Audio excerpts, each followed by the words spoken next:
First and 10 Panthers at their 25-yard line.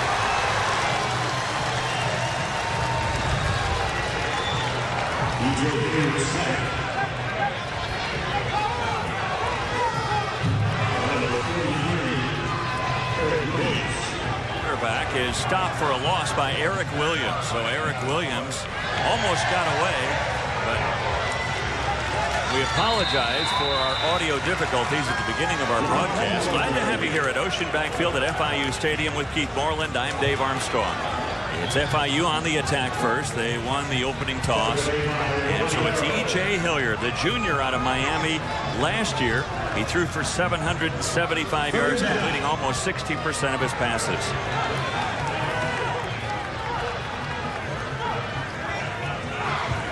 Third down, 12 yards to go for the Panthers. From the shotgun, Hilliard steps up. He had a receiver coming wide open in Dominique Grimes, but he overthrew him, and it'll be 3 and out for the Panthers. Well, nice protection right there on third down after the first 2 plays where they struggled a little bit with the protection. Did a nice job there. As he stepped up to make the throw, Dave, he just got a little bit off balance. Grimes, a young receiver, didn't finish his route. He sort of stopped in the open area. He led him too far to the inside, and it's a 3 and out. So here's Chris Ayers, the punter. Last year, he handled almost all of the duties, but Chris Ayers now comes in after averaging 35 yards per punt a year ago. Punting into a really stiff breeze here as well.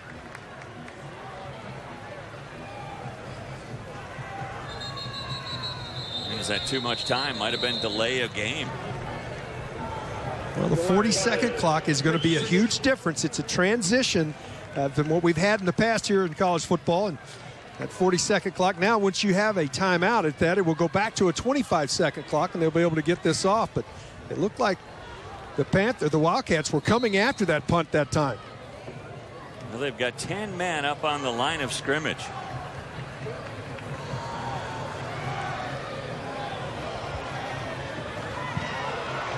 It's a short punt, a wobbler that is going to take a decent bounce and at least get past midfield, but just past. And now we've got a little altercation going on to the 42-yard line, and a penalty flag comes in. Well, they almost got to the punt. They did come after it. He was able to get it out, got a decent roll, but excellent starting field position. 88, unnecessary roughing, 15-yard penalty. So that'll be a penalty against number 88, Justin Henderson. That'll back up the Wildcats 15 yards. Now, one of the things you want to do is keep your composure here early in the game. Everybody's fired up, ready to play. You always want that first contact when you get out there, Dave, but sometimes you just got to keep it within the rim of the rules. It's going to be fun to watch Bethune Cookman come out on offense. They run a variety of plays. Sometimes we might even see them in the wishbone. Here's Quentin Williams, their starting quarterback. They come out in a spread, though, to start it. Backed up to their own 34-yard line. 1st and 10.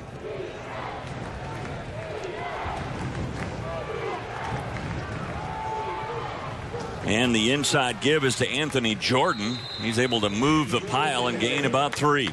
If you want to change the culture of a football team, the first place you got to start is on the defensive front. So it'll be important tonight for FIU to find a way to slow down the inside running game, to take that away from Bethune Cookman. Now split backs. Well, that's one way to be aggressive up front. R.J. Albury, though, jumped the gut. You know, that's a hard one as a coach. You look at him and say, well, did you not see the football? Yeah, it was right in front of me.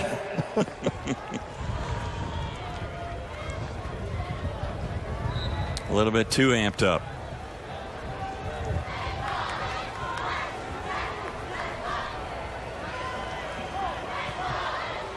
change the play at the line. Second down, just 2 yards to go for the Wildcats.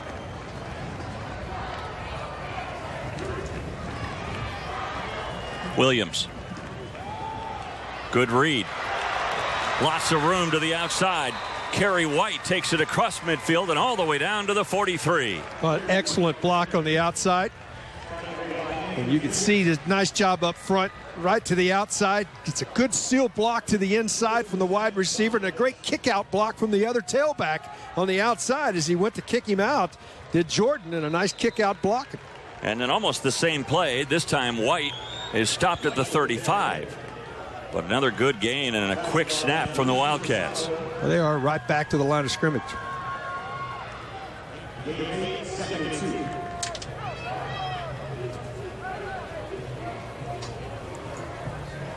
They'll switch receivers as Jomo Gordon comes over to the near side. He is their leading receiver.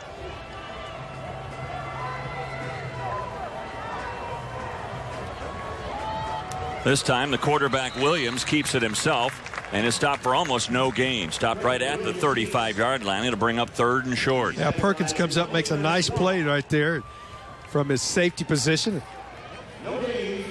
Just going to bring up this is a big 3rd down early in the ball game right here, especially for Florida International right now. They've got to find a way to sort of get the momentum on their side in this ball game. There's a substitution, so that allows the defense to make a sub if they want to. They choose not to make a substitution. Showed blitz there.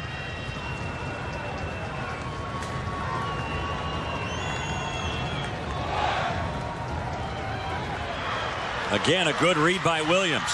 He's trying to bounce outside. He bounced back. I think he's still going to have enough for the first down, but he almost took the first down away. Well, that was a really nice play by McKinnon on the outside to come up and make a very sure tackle as Williams bounces to the outside on the zone read, and he bounces here. He has the first down, and you're right.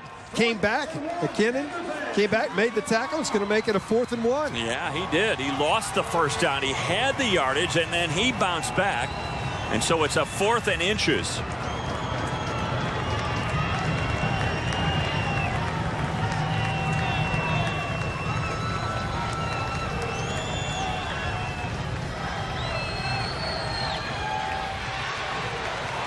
Where they give it to their biggest guy in Kerry White, 5'10", 210. And White has enough. He only needed less than a yard, and he got more than that. Yeah, they've been able to seal the outside, Dave, on that zone sweep that time. Got just enough to get the first down.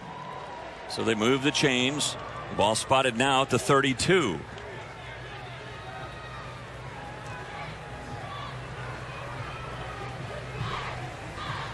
Williams getting the play from the sideline.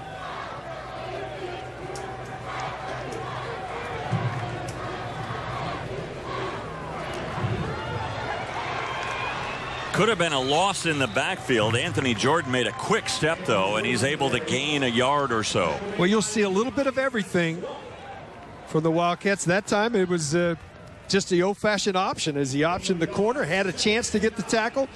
Got to make those plays when you get the opportunity. Instead of negative yards, it comes up with at least a positive yard on the play. Giovanni Francois, the defensive end, really came in and made a special play in the backfield. So a gain of just 1. They were coming on the blitz. Again, short gain here for Jordan. He gets inside the 30. They'll spot it down at the 27. So big 3rd down play coming up now. It is a big one. And right now, winning at the line of scrimmage is the offensive line. They're doing a nice job of getting seal blocks. That time just a stretch play to the outside where they stretch the defenders and get a crease. But this is the biggest 3rd down we've seen. So 3rd and 6 for Williams. Jordan, the lone setback.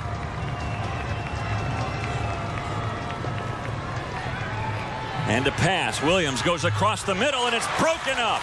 Big play defensively by Justin Halley. Well, he did a great job. Almost got that right hand on the receiver, but able to get his left hand in there, just able to knock it away with his left hand. Great anticipation from Halley as steps up in the pocket, delivers the football, and Halley just almost gets that right hand on top of him, but cuts in front, gets the left hand on it. It's going to bring up a 4th down. decision time. They are not bringing out their freshman kicker, Hayden Hogarth, for a possible field goal. It'd be lengthy, around 45 yards or so. Instead, they're going to go for it here on 4th and 6.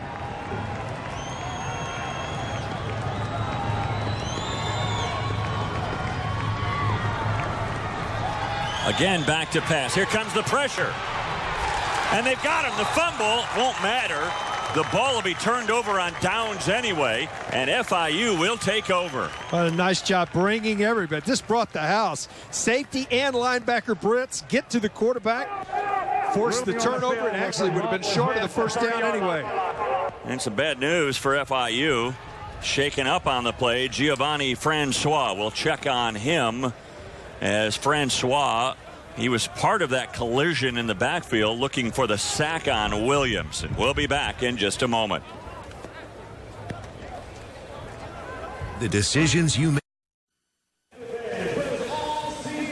We welcome you back to Ocean Bank Field at FIU Stadium. No score here midway through the first quarter. With Keith Moreland, I'm Dave Armstrong on the American Sports Network as we debut today in Conference USA.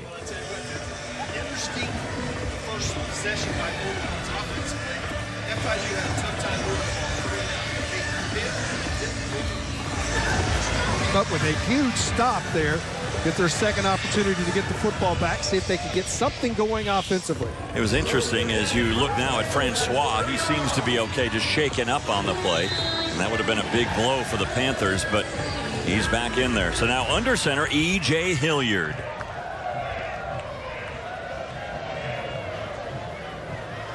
From the I formation, haven't seen that in years. The old pro set. And the give is to Lamar Caldwell, junior, who started 11 of 12 games a year ago. In fact, the Panthers have 9 returning starters on offense. Well, I think that experience, there's no question, will help them, especially as they get into the season. But here early in the ball game, still got to get some blocks up front. It's in the blood for Caldwell. His dad was a running back at UTEP. Pass to the outside. It's caught. That's Jonnu Smith.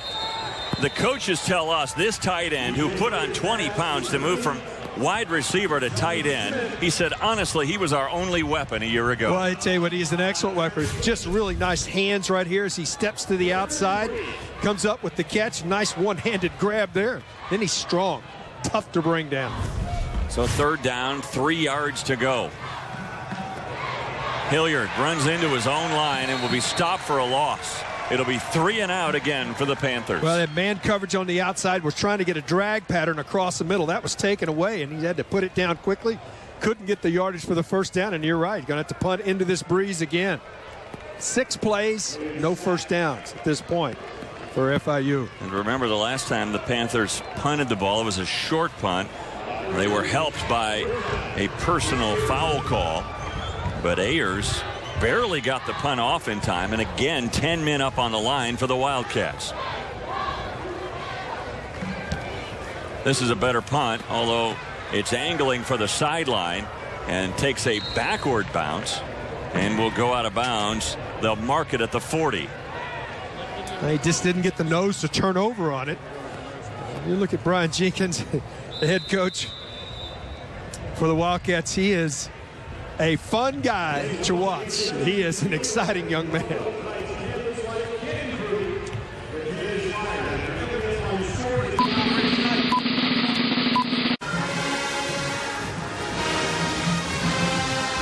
Cannot wait to see this marching band at halftime. You have probably seen them on national television in the past. The Marching Wildcats will be featured. Oh, they 300 strong, that band. I call Brian Jenkins a young man. If you'd seen him in an MMA bout, you'd understand why you call him a young man. Yeah, you call That's him a young man. Sir, is yes, what you call him. So for the second time, the Wildcats, they come on offense. They marched down the field the first time and then turned it over on downs at the 30-yard line. Again, good field position. Williams keeps it himself and dives down to the turf after a gain of 3. He is not getting up. He's right there at the end. We might have lost his breath. One of those times when you come down and as he came and he slid down, he came down forward, and the football a lot of times gets up underneath your rib protector, your chest protector. You might have had just the breath knocked out of him right there as he falls down on the football. It's a terrible feeling if you've never lost your breath. You just feel like you're never going to get another breath. And he is right in the middle of his chest. I hate to speculate, but that's sure what it looked like right there. So slow in getting up, not getting up yet. Remember, we talked in the open about the fact that the Wildcats have really 3 quarterbacks that they can play. Larry Brim is a redshirt freshman, and then they have a transfer in Brett Maxey, who came from Kent State. So one thing you probably have to be, if you're going to play for Brian Jenkins and the Wildcats, you better be tough. Well, you better be prepared to go out and pay the price to do what you have to do to be successful. I mean, he's done it. We will show you some video as the day goes on here today of him preparing himself as an athlete as well, not only as a coach. So now Larry Brim will take the place of Williams. Brim is the redshirt freshman from Delray Beach. And immediately they bring pressure. Wow. Coming up from his middle linebacker spot, Luis Rosado. He does a nice job. They were coming on a run blitz that time as he just comes up and we're taking gap protection. He sprints before the ball snap, caught the snap count perfectly. It really didn't wrap up, but the momentum of the velocity of the hit knocked down the running back at that point. It's going to bring up the biggest third down of the ballgame. We're going to see a young man put it in the air for the first time. Well, actually, Brim is out. Williams back in. The revolving door at quarterback. Williams 0 for 1 through the air. He rolls out to the right. Williams fires toward the sideline, and it's incomplete. Good coverage on the sideline by Randy Harvey, and Williams is knocked down after the play.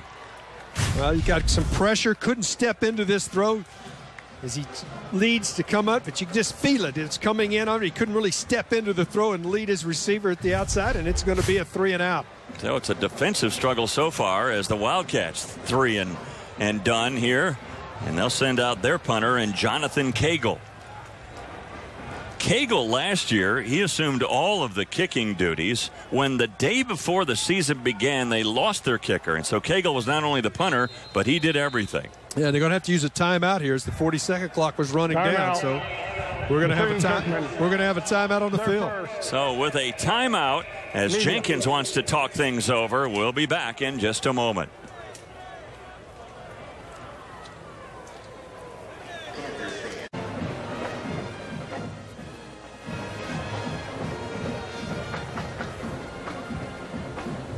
Scoreless here between the Panthers and the Wildcats with 5:36 remaining in the first quarter. We're so happy to debut the American Sports Network today. And by the way, we are on Twitter. So go to #LiveOnASN. Keep up with all the action from today's games. That's #LiveOnASN. The American Sports Network, our teams, our network. Just don't do it while you're driving. That's exactly right. So here is the punt from the left-footed Cagle. And all the way back to the 10-yard line. Good seam, though, for Leonard. He stays on his feet all the way up to the 45. What a return by Leonard. Well, he made a nice move as Bethune Cookman lost containment on the outside. He did a really nice job here coming up, set it to the inside, then broke to the outside after the containment was lost and back against the grain. Does a nice job picking up his blocking. Best offensive move of any kind for the Panthers at this point. They need something going here. They need a positive, get ahead of the chains, Dave. Find something positive on first down. They just have not had a situation where they have second and short in the ball game at this point. That was a 49-yard punt, but a 34-yard return. So the best field position so far for the Panthers. Hilliard keeps it himself, and for the first time today, they're across midfield down to the 49 of the Wildcats. Bethune Cookman has got a 5-man, just an old-fashioned eagle front where they've got 5 guys right up on the line of scrimmage. The first time they break it is right here after getting some positive yardage on first down. I'm going to ask you what you mean by eagle front. As trying to go into that front is the freshman Gardner, and he goes nowhere. Well, if you match up with every offensive lineman with a defensive lineman right in front of him, when you get up, you just eagle them up. You're just eye to eye with them. And that's what we've seen so far. They just haven't been able to get to the outside. Not enough penetration in the middle, as the defensive front's been really good at this point. So if you can't get outside and you can't go through the middle, you almost have to pass. You're going to have to start putting it in the air to get some of that pressure away. Let's see what they do here on 3rd and 4. On an end around. Instead, it's the quarterback, Hilliard, who keeps it. He fakes everyone out, and he keeps it himself for the first down to the 40-yard line. Well, he did a nice job. They had the jet sweep coming back. He fakes the jet sweep and then runs out of that zone read to get the first down of the ball game.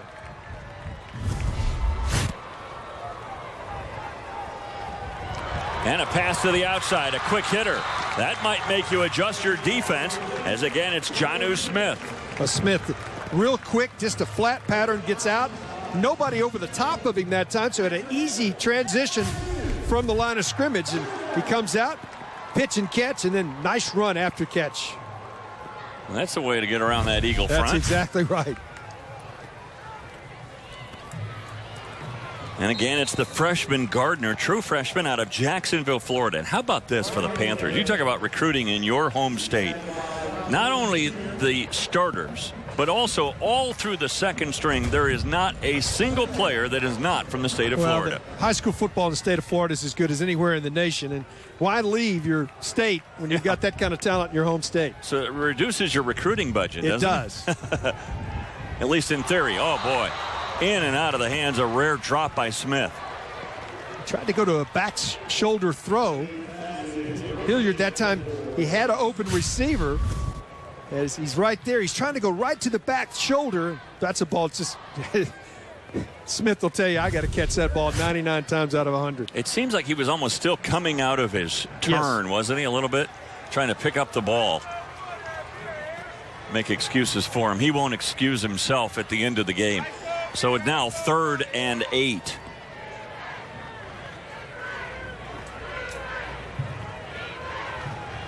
Good protection. Dumping out of the backfield. A nice move by Gardner to get away from one tackler as he gets inside the 20, down to the 17-yard line, but still shy of the first down marker, and a decision for Ron Turner. I think they'll have to try to get some points on the board. They've got their first decent drive of the game, and they got to come away with some points right here, really to make their team feel good about it. They were just stymied through most of this first half. So Turner's made the decision. He's going with Alex Taylor from 35 yards out. Taylor was 8 of 12 a year ago.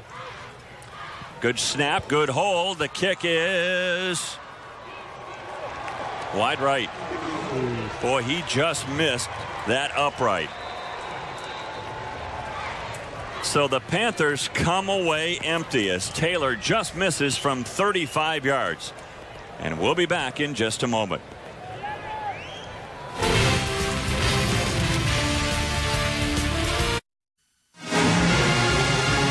We welcome you back to Ocean Bank Field at FIU Stadium. Boy, big disappointment for the Panthers as they drove it down and missed a 35-yard field goal. Well, that's just one of those situations where team's really feeling good. Hey, we're going to play with the lead. We did a nice job, and boy, you just missed the field goal.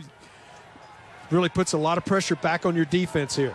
So Bethune Cookman, they start at their own 20-yard line, and not much room for Quentin Williams. He decides to run with it, avoids the sack, and is able to pick up 4 yards. Nice job in the secondary there. They were trying to go with a quick drag pattern. It was taken away, and he had to put the football down, make something out of nothing.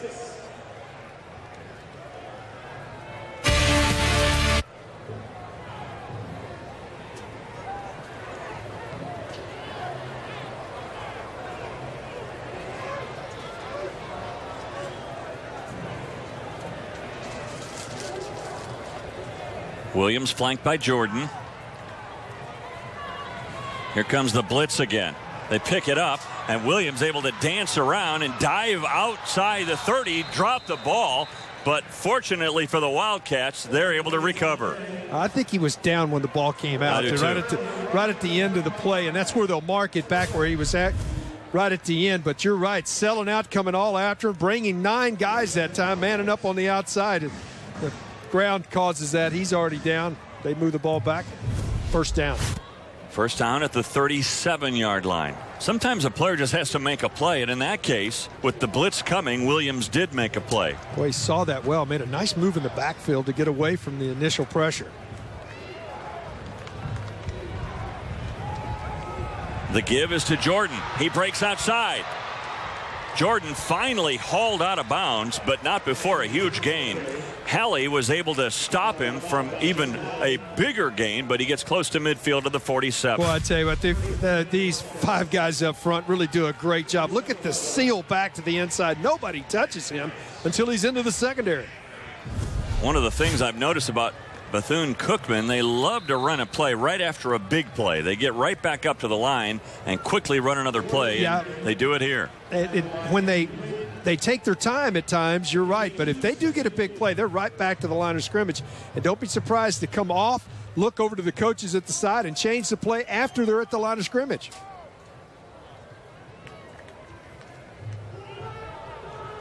As they do right there. They've done this an awful lot here in this first quarter.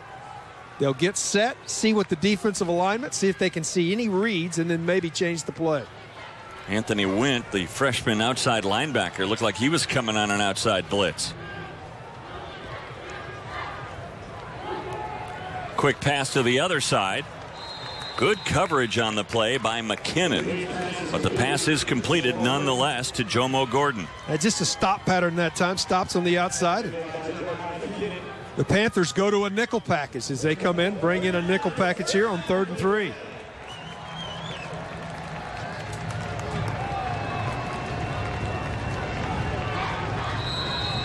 Almost looks like a inverted wishbone. Yeah, it does. So that is the...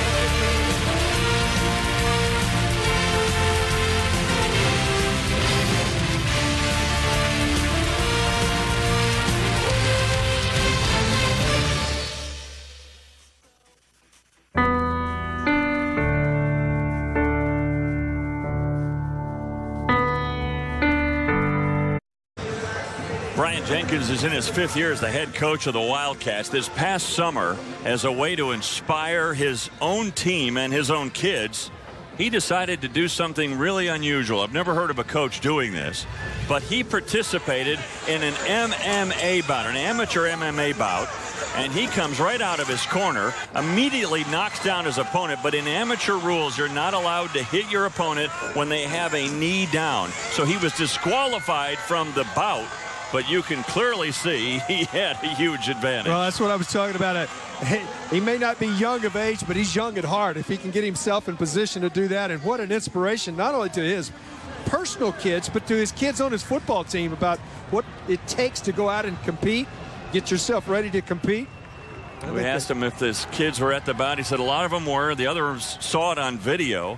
And I said, what was their reaction? He said, I think some of them were a little bit surprised that the old man could still do what I do. And he says, I still compete in jiu-jitsu. And I've always been a huge proponent of MMA, mixed martial arts, and jiu-jitsu. And he said, I try to stay in shape. He has a son who is in high school, is a very good athlete himself. Yep. 2 daughters. And he said, look, the whole deal was about inspiring others. It wasn't to put anything on myself to say, oh, hey, look how great I am. It was all about inspiration. I applaud it.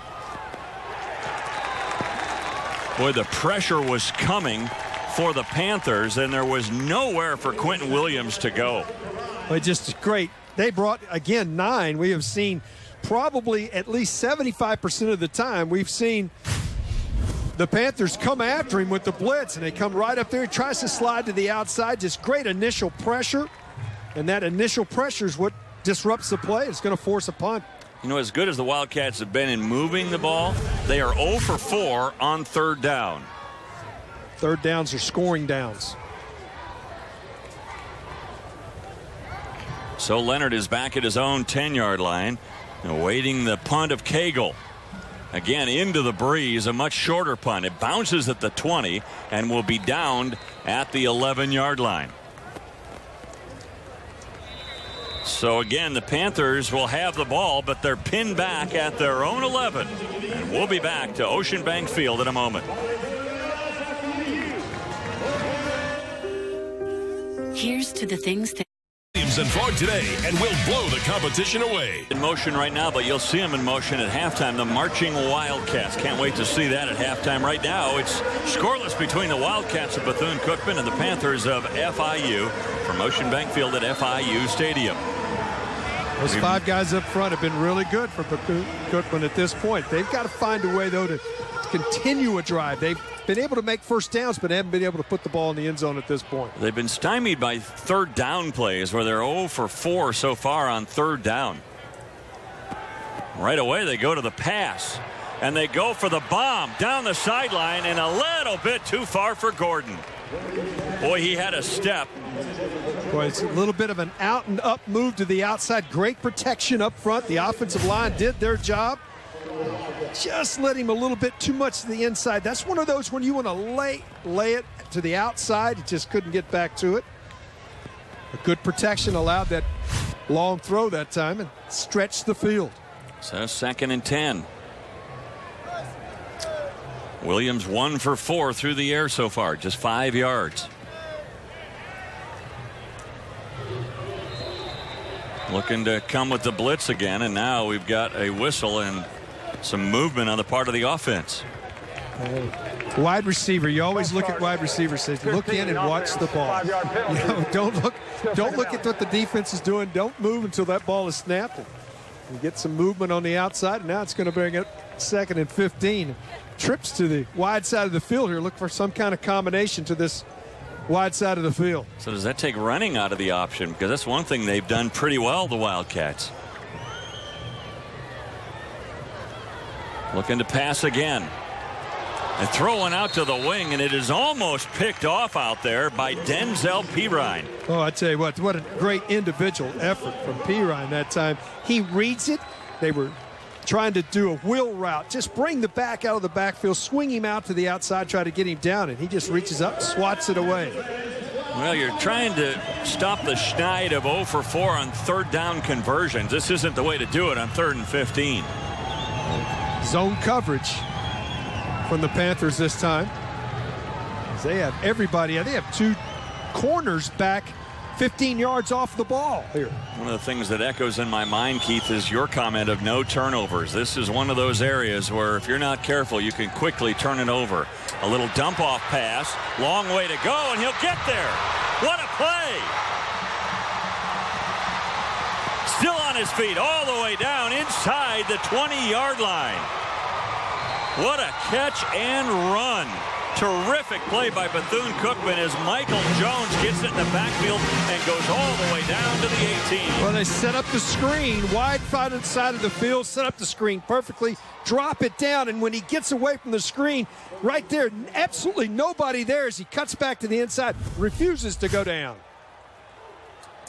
So a huge play on third down, and now a pass to the wing and into the end zone for the score.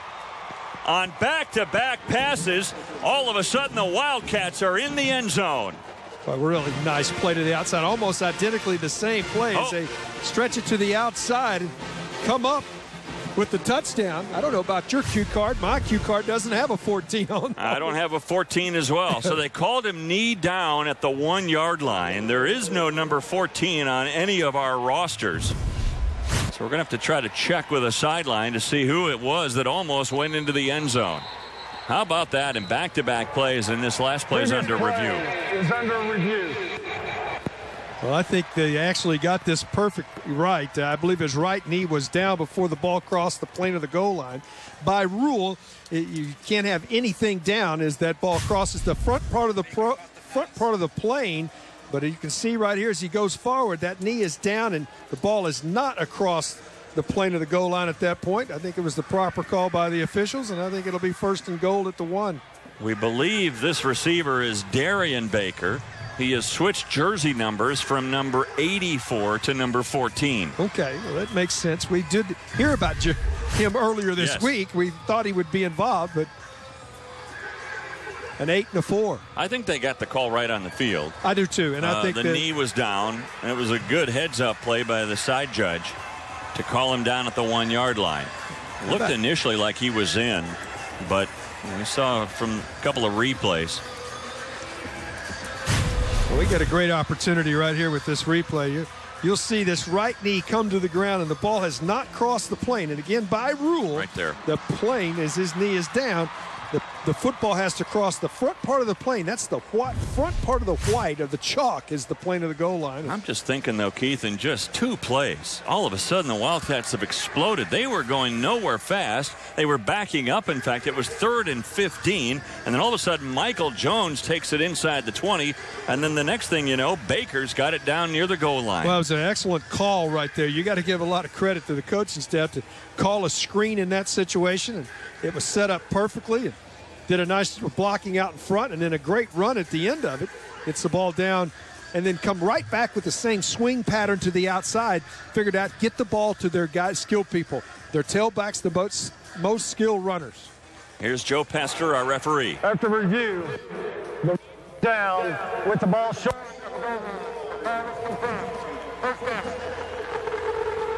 So like he said, the call on the field was confirmed.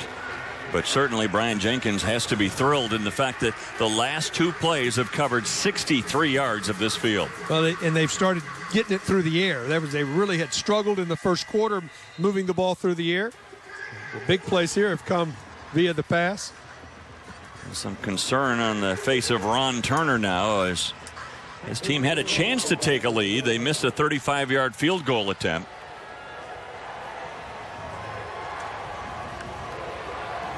So it's 1st and goal from the 1. And finishing what he started, Michael Jones goes in for the score.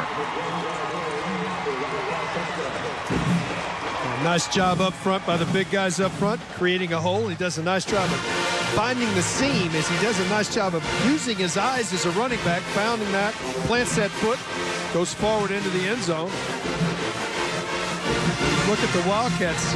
They got to be excited. They moved the football really well in the early part of the first quarter, but couldn't come away with any points. This time they take it down the field, put it in the end zone. Jones was non-existent until those 2 big plays on this drive.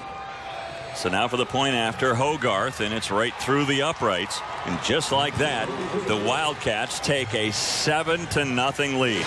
Again, Michael Jones does most of the work. The big play came on that 3rd and 15. The rest is easy. The 1-yard touchdown run for Jones, and it's 7-0 Bethune-Cookman. When I daydream, I don't think about PowerPoint charts. I daydream about football. It's such a beautiful game. It's this massive array of strategy, competitiveness, athleticism. So when you ask what a CEO does, drives performance, knows. Bethune-Cookman has now gone 83 straight games without being shut out, and they pull a guy off their bench in Michael Jones, and he is a big part of this drive. Yeah, he is. He made all the big plays. That offensive line, though, moves territory right there. Does a great job of moving, finds the seam, gets into the end zone. 46-yard play. It was a 5-play, 59-yard drive, culminated with that 1-yard Michael Jones run, but the big play of the drive, the 3rd and 15, 46-yard screen pass. Let's be honest about it. That was the biggest play, and then the next one to Baker down to the 1-yard line. Those 2 big plays out of those 5 are what really sealed the deal. So now Hogarth will kick off with the Wildcats in the lead. Remember, it was Bethune-Cookman beating FIU last year, their only win against an FBS team. They won it 34-13. Kicking into the wind. End over end kick. Comes down to the 3-yard line. This is Leonard. He's got a little bit of a hole. Leonard cuts it back at midfield and goes down at the 43.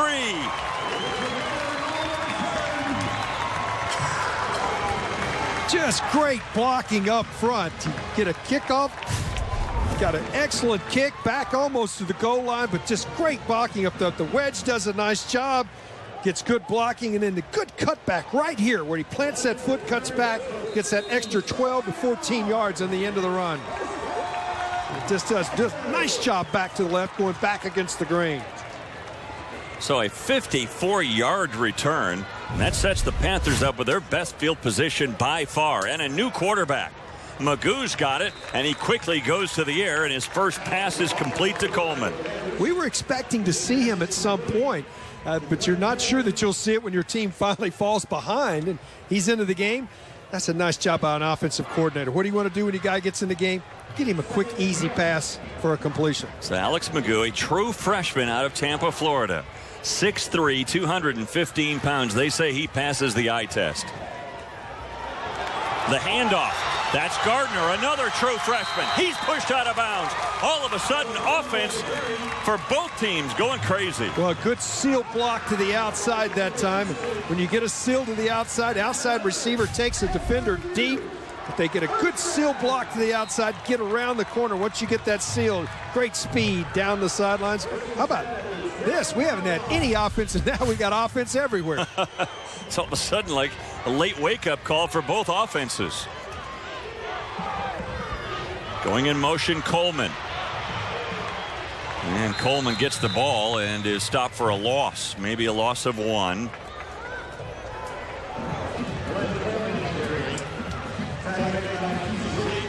Well, you look at Magoo now as he's come in here. 9-yard pass play and then a couple of handoffs.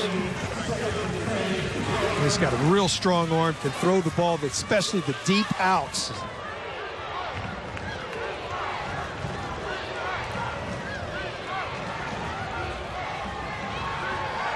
Little play action into the end zone, incomplete. What good defense. Boy, a rocket of a pass, though, wasn't it, to Rhymes, and broken up in the end zone. Does a nice job here. Couldn't go into Smith, his big receiver, just led him to the inside. Nice job of getting that hand in there, but you're right. Those kind of passes, especially that seam when you get in the red zone, you got to put some zip on it. Boy, you had some zip on that one. There was a penalty on the play. Offsides against the Wildcats. So it was a free play for the Panthers. Take the penalty now, and it's 2nd and 5. Good old-fashioned high formation here. Going to back to that power football. It's going to put a lot of pressure on those 5 guys up front. Got to start moving some people off the line of scrimmage. They give it to the guy dotting the I in Gardner, and he has stood up right at the line. I tell you what, that's a nice job of defense right there. Just step into the hole. Did a nice job. Just didn't get that separation. Steps in there. Well, Drayton does a nice job of being in that spot. Ronnie Barrow just stood him up right at the line. So now 3rd and 6. Magoo steps around some pressure, still has it, throws it into the end zone, actually throws the ball away. That's a veteran move for a young quarterback right there. He was evading all the tacklers, and then, you know, I can't turn it over here. I got to get this ball out of my hands, make it a better opportunity to get on the board and come away with points. That was a nice drive for a young true freshman quarterback. Keith, I don't know if someone missed an assignment there, but there were 2 receivers in the exact same spot. Yeah.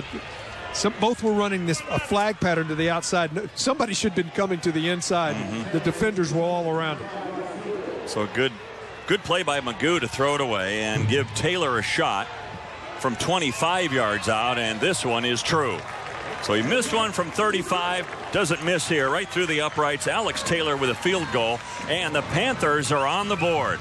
So a short drive, but a good drive by FIU. And it's 7-3 with 9:02 remaining in the first half. We welcome you back to Ocean Bank Field at FIU Stadium with Keith Moreland. I'm Dave Armstrong on the American Sports Network. Coming up at halftime, we're going to be featuring, of course, the band. Will have a conversation with the athletic director here at FIU, Pete Garcia, talk about some upcoming plans. The Marching Wildcats will be featured, plus stats and highlights. And kind of the offenses were almost non-existent, Keith, for the first part, and all of a sudden we've come to life. Well, 54-yard return sets it up, but a 6-play 36-yard drive takes 2:04 off of the clock. Taylor's good on his 2nd attempt. We have a 7-3 ball game. Now your defense has got to come back out of your FIU and try to get something going defensively here. This kick with the wind will go into the end zone, and Jones is going to take it out. Bad decision. He'll be stopped at the 10 and then smothered. Well, you worry about special teams. I've talked to a lot of coaches this week, and you have too, Dave. And you're talking about, well, I feel good about my offense is doing pretty good. Defense, well, we got to do these things, but I'm really worried about special teams. We've seen special teams play an integral part of this ball game already. That 54-yard return set up that 3 points for FIU. What would you tell your players if they get the ball 6, 7, 8 yards deep in the end zone? Take a knee. Let's start at the 25. Yeah. You just put yourself in. That old theory is very true. If you start at the 10, you got a 10% chance of coming away with some points. If you start at the 40, you got a 40% chance of coming away with some points. So the further you back up, the less chance you got to going down and put some points on the board. So you're saying they have a 10% chance of right putting here. some points on the board. That's the. So to borrow a line from Dumb and Dumber, so you're saying there's a chance. There's a chance. There's always a chance. All right. Williams, that one deflected right at the line. Good play again defensively. That front four is really causing some problems, and that from the linebacker, Jordan Guest. Well, Now, this will date me a little bit, Keith, but Jordan's dad, Rodell Guest, back when I was doing Big 8 football and basketball back in the early 90s, he played for the University of Colorado. And I was asking their coaches, because Rodell, I remember, is a very physical player. And I said, is Jordan cut from the same cloth? And they said, you bet he is. Oh, he is.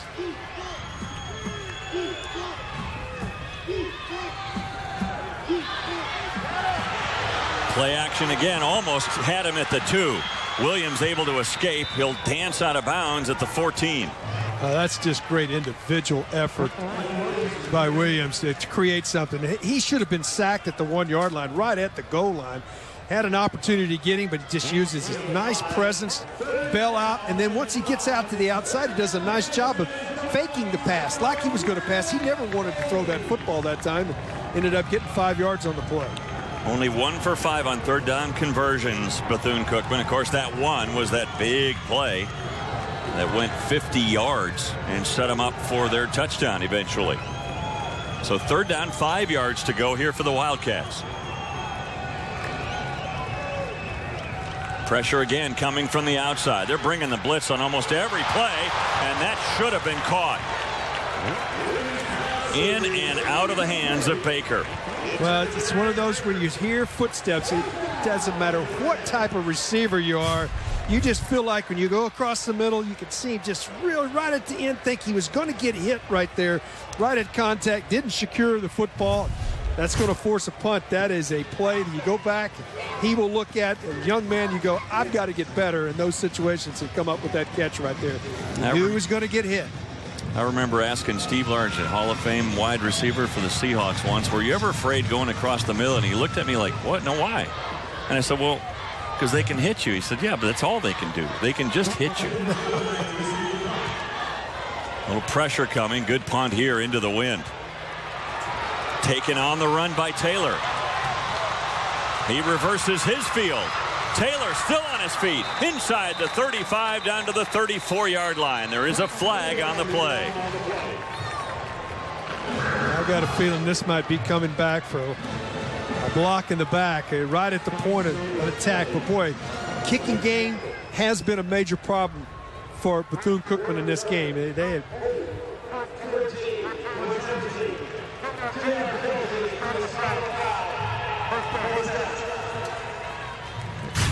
well, you can see this as he comes down with it. He's got a great return, but you can see right here at the point when you get on the back of him and you push the guy from the back, you're gonna get called every time, especially when you're out in space. I love how they say 10-yard penalty from the spot of the foul. Now remember, they would have had it at the 35-yard line. So this, in essence, is a 25-yard penalty. Yeah. Boy, the return game's been good. Got a young quarterback, true freshman, coming back out again. He led his team down for points the last time he was out there. Gets an opportunity again. Steve Shankweller, the offensive coordinator, is flanked by the head coach, Ron Turner. They're sending the freshman right back out there into the fray. From their own 40-yard line, first down. Here comes the rush, play action, throwing on the run and throwing it away. There's not an FIU receiver in sight, but he was outside the tackle. Well, I tell you what, just no time. Trying to set up with play action. You know, you've got to be able to run the football, Dave, sometimes to set that up. They just haven't been able to get any kind of push running the football, so that sets up that play action. You want to run it, show it, and then you can try to get something deep. They were trying to set up a one receiver pattern that time, didn't have time to make it set up.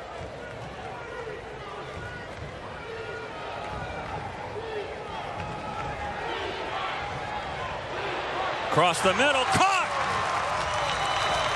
Joaquim Greiner, a junior from Stark, Florida. He pulls it down at the 30-yard line. Just a seam route. Everybody was on a seam. And the outside, right back to the line of scrimmage. Here comes the Panthers right now.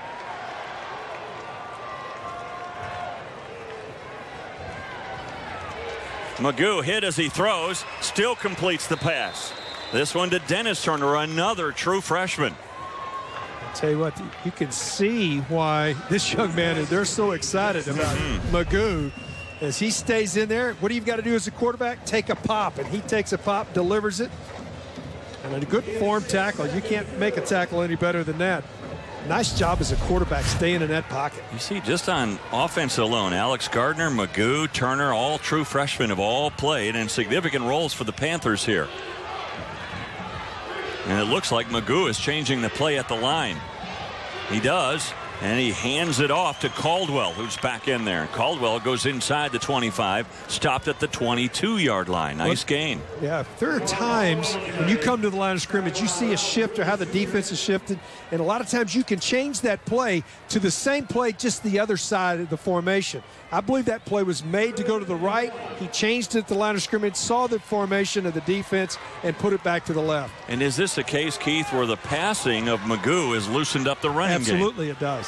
Sometimes you want to run to set up the pass. Sometimes you have to pass to set up the run. Caldwell again. Well, he didn't set it up that time. He is hit behind the line of scrimmage. Big play defensively as LeBrandon Richardson comes in. Well, I tell you what, this is just a wonderful play. Stand up in the hole. That's how you play defense right there. Gets off of his blocker and then stands the running back up right in the hole, right short of the first down. Actually goes for a loss, and they're going to go for it here on fourth down. And his blocker is David Delson, who is 6'6", 315 pounds. So going for it on 4th and 2.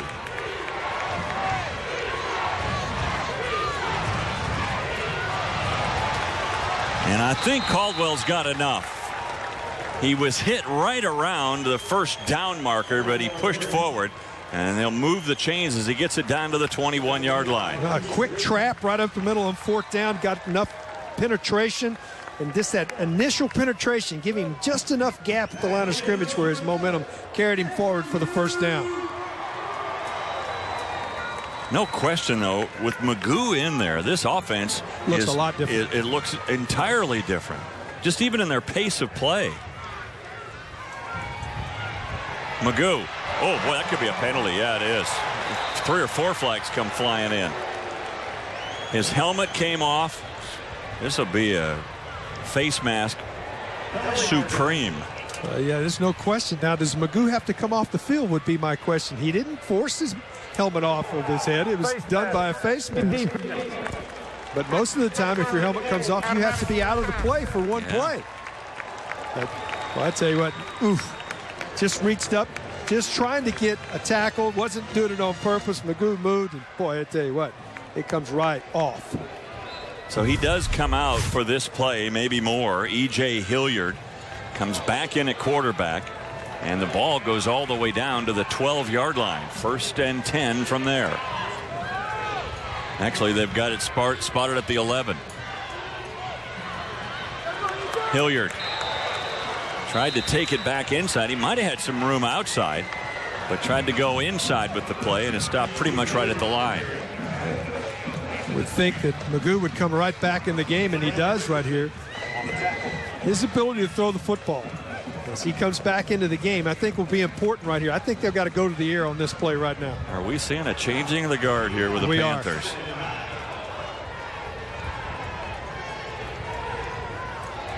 Magoo. Good play right into the middle of the field.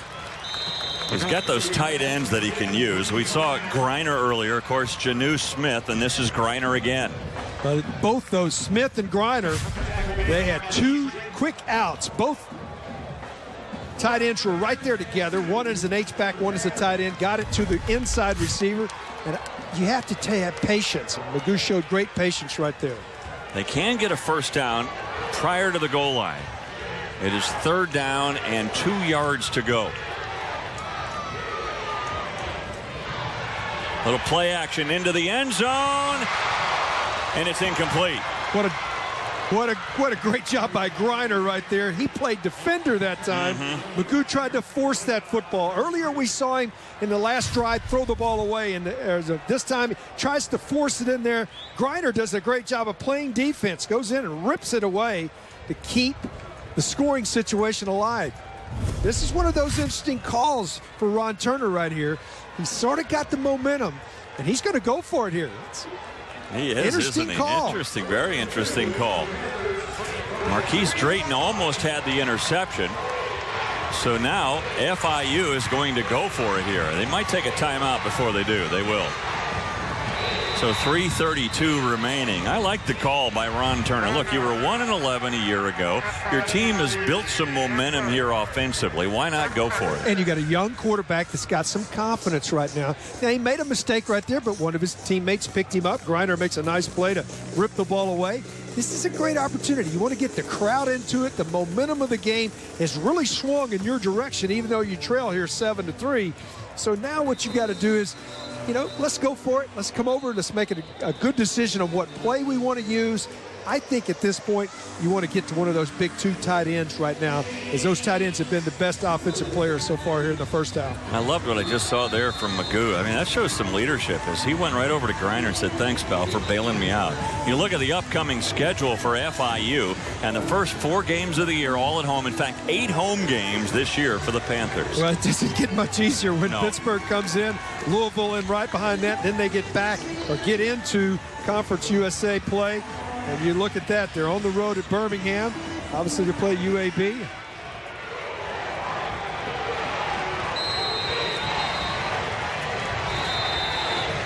So now we have a penalty marker down, a delay of game against the Panthers. This might change the play call now here for Ron Turner. He may decide now to bring on his field goal unit.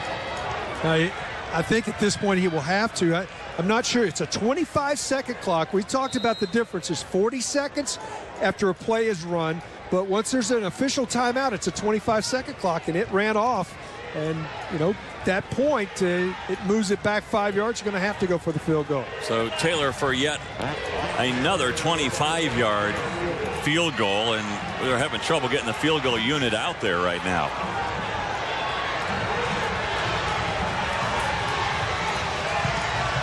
Through all of the confusion and everything else, Alex Taylor calmly hits the 25-yarder. First game of the year. This is what you go back and look at it, go, whew, we got that one in there. But boy, let's go back and remember that delay of game call right there may have changed the outcome of this ball game. Instead of being maybe 10-7, it's 7-6. So Ron Turner wanted to go for it, but then a delay of game call pushed him back and made that pretty much impossible. So he takes the 3 points. They get within 1. Now Bethune Cookman, they come in, of course, they play Grambling State, and then one more game against an FBS team in Central Florida. Yeah, won the Tostitos Bowl last year against the Baylor Bears, and I believe won earlier today, if I saw that score right, against Penn State. That game was played overseas. So in a case of Brian Jenkins, it's not a case of what have you done for me lately, because he's done a lot. Yeah, his team, they've won 2 straight MEAC titles. They've won 3 of the last 4. Yeah, but they play these games trying to get themselves in position for the playoffs, because it is an official 6-game playoff to win a championship, and they want to get deeper into those playoffs. They want to be a team that can compete for a national championship. I loved what he told us earlier this week. He said, we're not where we want to be, and that is winning national championships, but we are certainly headed in the right direction. Well, I tell you what, I love his style. He's just so enthusiastic. Just listening to him, he gets you fired up just having a conversation with him on the phone. I agree. High end over end kick. into the end zone and down there. So this time, I think he learned his lesson from the last time when he was stopped at the 10. You're right. I'll take it at the 25. If he didn't learn it, his coaches reminded him of it. This is a big time in the game right now. There's no question in my mind the Panthers feel like they've got all the momentum. If you come out right here and get a quick stop, you still got an opportunity with 2 timeouts to get maybe something before the end of the half. And it's a 10-play, 52-yard drive. Took 4:25 off the clock. But, again, instead of ending up in the end zone, had to settle for 3. You think, too, going back to that drive, is they had to start after what, in essence, was a 25-yard penalty on the punt return. You're right. And here comes Quentin Williams from the 25-yard line. Little draw play. Anthony Jordan is bumped off the ball right at the 30-yard line. Much wider splits that time from the offensive line of Bethune-Cookman. Now they're back in a little tighter. But that first play, that's the way they set up their draws, get a little wider stance in their splits in between the tackle to tackle. So when they split out, it also forces the defensive line to split. And a lot of times you'll see teams that will show screen or draw sometimes when they have just a little bit wider split. You can see that before that led to a good draw play. Gain of 5 on first down, 2nd and 5. Here comes the pressure again. Williams steps up, but he couldn't elude the incoming rush, and he is sacked back at the 25-yard line, the original line of scrimmage. Well, just great outside. This is just coming with speed from the outside. And when you get to the outside, you get around the corner, and Wakefield just does a nice job just beating everybody to the quarterback. Good play by Wakefield, the sophomore out of Valdosta, Georgia. So it's 3rd down, 10 yards to go. 1 for 6, Bethune-Cookman on 3rd down conversions. They've come after him all night in 3rd down. See what happens here.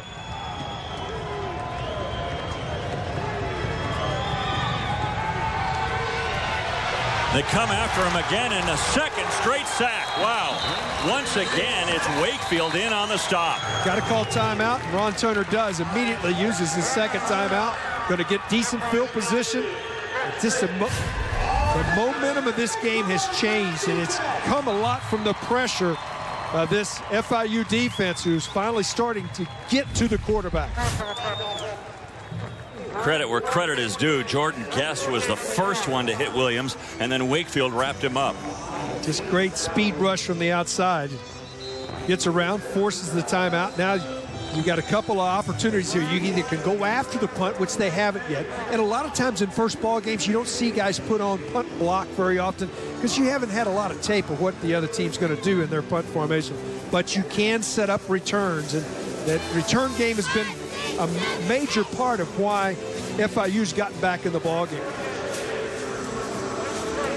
Remember, Cagle will be punting into the wind, although the wind is dying down just a little bit. So happy to have you alongside here on the American Sports Network as we make our debut today, and a full schedule of games next week. As on September the 6th, next Saturday at noon, J.C. Smith takes on Charlotte. Charlotte, of course, will join Conference USA a year from now. Then UAB and Alabama A&M. I'll be doing that game at 3:30 next week at Villanova and Fordham. Not a fair catch called here by Leonard. And Leonard goes all the way down to the 45-yard line. Another good return. The returns have been great for the Panthers in this game. I'll tell you what, it takes the guts of a daylight burglar to fill that punt because he had people all over him. I would think that right hand, that might be one of those times when he comes over to the sidelines, he has a coach say, you know what, if they're bearing down on top of you like that, you might ought to throw up that right hand and fair catch. But he makes 14 yards out of the return, an excellent return with guys all over him as he caught the football. So Magoo comes back in under center, the freshman quarterback. Taylor, if you're wondering about his range, last year he kicked a field goal of 52 yards. Remember, he'll have the wind at his back. Magoo with a straight drop. His pass to the outside is incomplete. Pass intended for Burrows, overthrown. Good protection, though. He had plenty of time. Nobody open. Good coverage in the secondary from Bethune Cookman that time.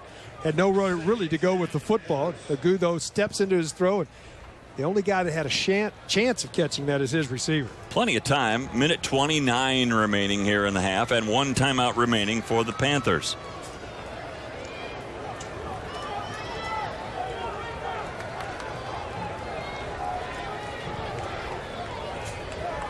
Oh, a little stutter step on the part of Janu Smith. And Smith was trying to run a drag pattern. You can see the way he started there, Dave. He was going to drag in right behind the linebackers, right across the center of the field. And he was trying to get a head start on it. And a few of these miscues have cost the Panthers. We've seen a lot of cover two out of Bethune Cookman with two deep safeties.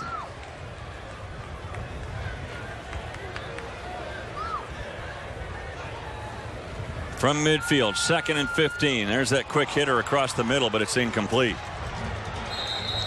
In and out of the hands of Rhymes. If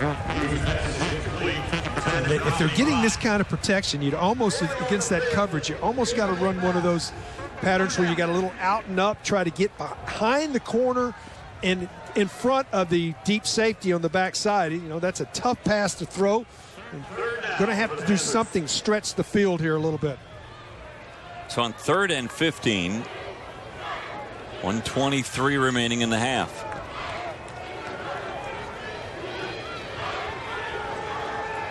Again, good protection. Oh, stepping up into the pocket. I don't know if that was deflected or what, but it was well short of his intended target, Rhymes, and Rhymes would have had the first down. That time, Magoo was very upset at himself. He just got hit right on the elbow as he delivered the ball. Somebody got a hand on his right elbow as he stepped in to deliver it. He stepped up, had a receiver.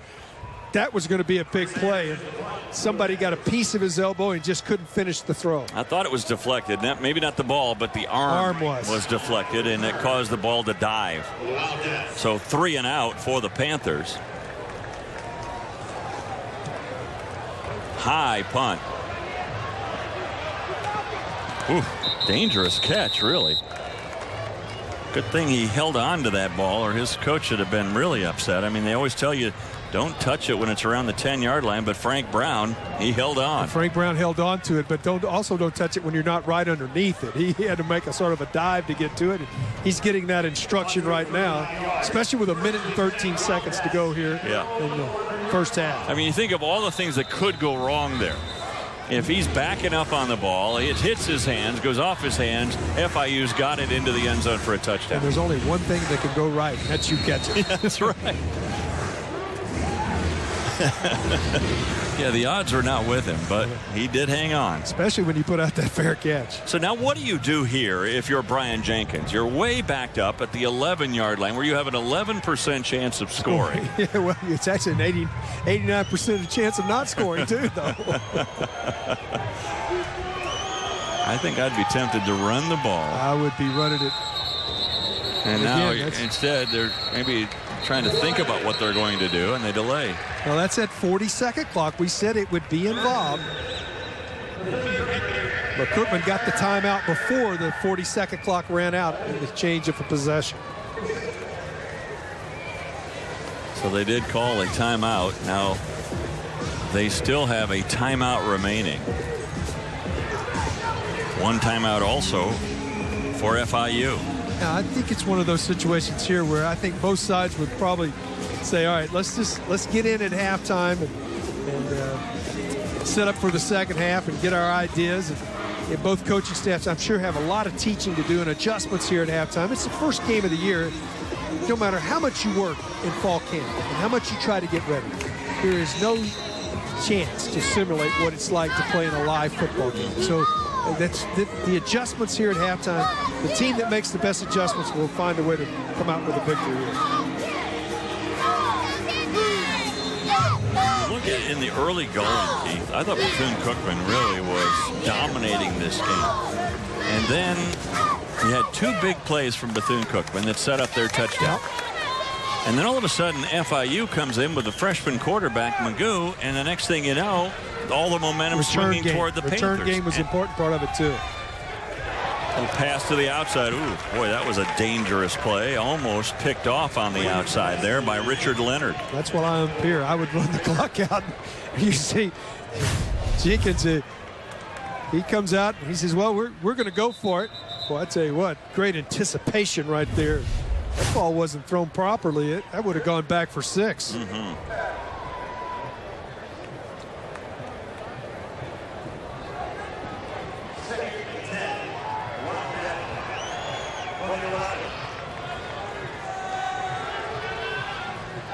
And by running that quick hitter to the outside, you stop the clock with 1:08 to go. Another one, same play. They do get out of bounds. Williams pass is completed to Gordon. Well, this is a real soft zone that they're going up against. And that's exactly what I would be thinking, too. Hey, we'll give you something underneath. Make sure you tackle. He's got a minute left to defend right here. 3rd and 3. 1 for 7 on 3rd down conversion. Ball was dropped by Williams, and then he is dropped shy of the 1st down. Just not a good exchange right there. Didn't secure the football. He might have got enough to get the 1st down at that last-minute lunge, and he did. He did, just barely. I thought he was stopped shy, so they stopped the clock to move the chains. Now moving again. 42 seconds to go in the 1st half. And another sack. This one by Denzel Pirine. Trying to run a pump and go, a stop and go pattern on the outside. Nice job at the defender. He just didn't have any place to go with the football. You see the pump and then the protection breaks down. I would think now you just got to let the clock run out, I would think, at this point. They do not have to snap it. And FIU doesn't want to call timeout.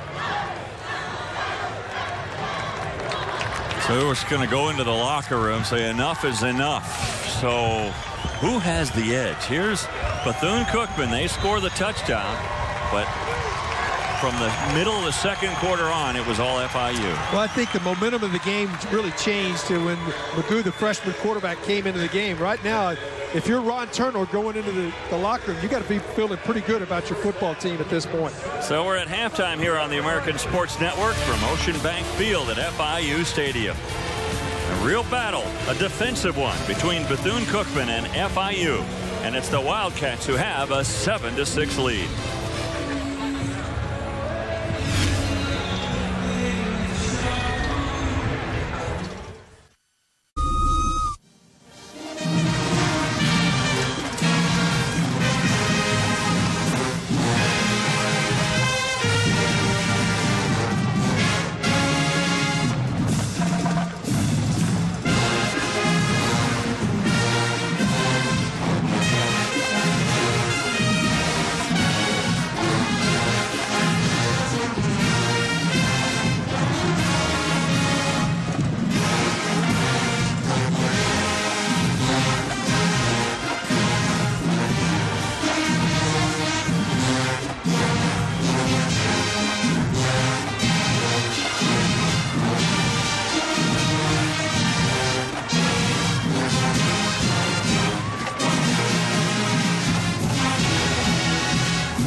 Sports Network, our inaugural weekend, really, of action on this new network. I'm your studio host, Nick Schaefer. We hope you're enjoying FIU and Bethune-Cookman, and hopefully you caught up with Old Dominion and Hampton earlier in the day right here on ASN. We're going to be here every single We welcome you back to Ocean Bank Field at FIU Stadium with Bethune-Cookman leading at 7-6 at halftime. Let's show you how we got here so far. And first of all, for the Wildcats, they were backed up, third down, 15 yards to go, and then this happened. A screen pass to Jones that went 46 yards. Well, great blocking up front. He cuts it back to the inside and just quickly, all of a sudden, changes the field position in one play. Just takes a long time to finish this play and then come right back very next play to the outside to Baker. Almost gets in the end zone. He's ruled down at the 1, but that drive didn't take long on 2 consecutive plays. And then Jones, who started all of this, he's able to take it into the end zone. That made it 7-0 Wildcats at that point. And then all of a sudden the Panthers woke up behind their freshman quarterback, Alex Magoo. Well, Magoo to Griner right down the middle of the seam, moves field position again. They had really struggled to get that done. And then the kicking game and the return game, they've done an outstanding job to get the field position turned over. But they've had to settle twice, Dave. They've had to settle for field goals. Richard Leonard, a couple of special returns for the Panthers, 2 field goals to make it 7-6 our score. So in total yards, we're pretty even. In passing yards, we are dead on. Rushing yards, pretty even. First downs, pretty even. And even in time of possession. That's why it's 7-6. That's why it's 7-6. And really and truly, it's a tale of 2 quarters, too, to go with that. First quarter, Bethune-Cookman sort of dominated the quarter. They moved the ball. They only came away with 1 touchdown. Second quarter, just the opposite. It just seemed like FIU found a way with a freshman quarterback to get things going offensively. Keith, what adjustments do you expect these 2 teams to make? Well, I think first and foremost, let's take Bethune-Cookman. They've got to get back to what they were doing earlier. They were really running the football. That offensive line was controlling the line of scrimmage. They were moving it, taking time off the clock. They want to shorten the game. On the other side of it, if you're FIU, we would say, hey, look, guys, we've got our feet under our ground right now. Let's continue to do what you do. I expect to see the freshman quarterback take the ball here to start the second half. Yeah, I do too. He was so good and really changing the tempo of the offense for the Panthers. We'll see what happens. It'll be Bethune-Cookman with the ball first when we return. Have you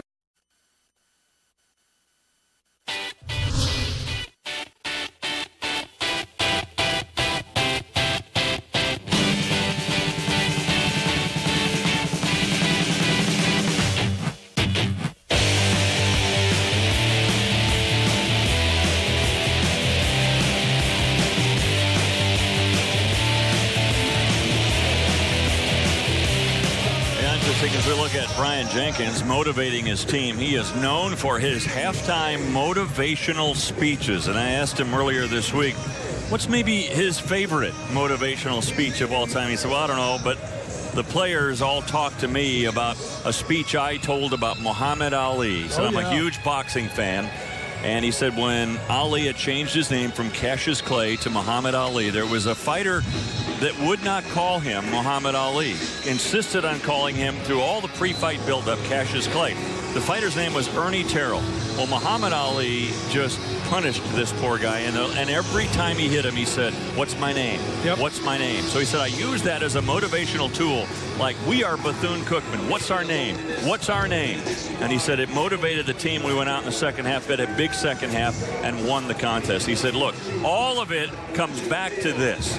I just want our team to perform at its highest level. You're right, and give everything. He talked about the price you have to pay to be a college athlete, a student athlete, and what you have to go through to be able to go out and perform. And I was really taken back by just spending some time with him. What a great motivator. I want to be a fly on the wall sometime for one of those halftime speeches. I do too, or pregame too. Now I wonder what Ron Turner said to his team. Look, guys, we got some momentum, but we made some mistakes. Let's shore those things up. We can win this game. Let's get this year started off in a much better fashion. You're right, and take advantage of that. They're going to have to do it on the defensive side to start the second half. So a short kick comes down to Jones at the 5-yard line, but he's not able to go very far. In fact, doesn't even get back to the 25-yard line. He's stopped at the 20. Ball came loose, but play was called dead. So Bethune Cookman will take over at their own 20-yard line to begin the second half of play. Well, the first 5 minutes of the second half sets the tone of every football game. So you get that opportunity. You can either set the tone defensively or you can set it on the offensive side. So let's talk about Quentin Williams, the quarterback. He was 4 for 11 in that first half for 75 yards. But remember, 46 of that came on that screen pass. Yeah, he's done a nice job of protecting the football, though. You know, that's the other thing you've got to do as a quarterback is get your team to the line of scrimmage, get plays off on time, and protect the football. He has rushed 12 times for 7 yards. Of course, a lot of that for a quarterback, their sack yardage is included in their rushing total. In the first play, they try to run the ball. So when you look at the numbers for Quentin Williams in that first half, you see just 4 for 11. I think the one thing that really stands out for Bethune Cookman is they were just 2 of 8 on third down, but then FIU was just 1 for 9. Yeah, defense has controlled the game. Obviously, we see that with the score.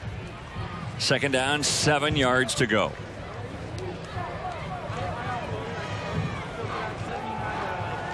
Williams going down the sideline. And the ball is tipped away at the last second. What a defensive play by McKinnon. Well, McKinnon's one of those guys that's what you call a shutdown corner. He is not afraid to play press coverage, goes down. Look, the great thing he did is look back for the football. Just a great job right there. He looks up, looks back for the football, and then swats it away. That was a fine throw right there. That's textbook right there. Can't play it any better. So now 3rd and 7. Remember, 2 for 8 first half. I think whoever has more success on third down is going to win this game in the second half. Just really stepping out on a limb there.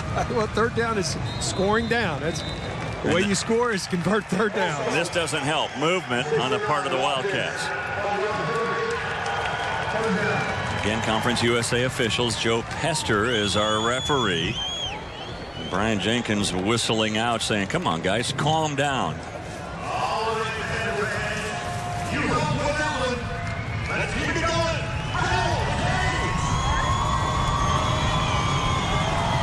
Look for FIU to come after him here.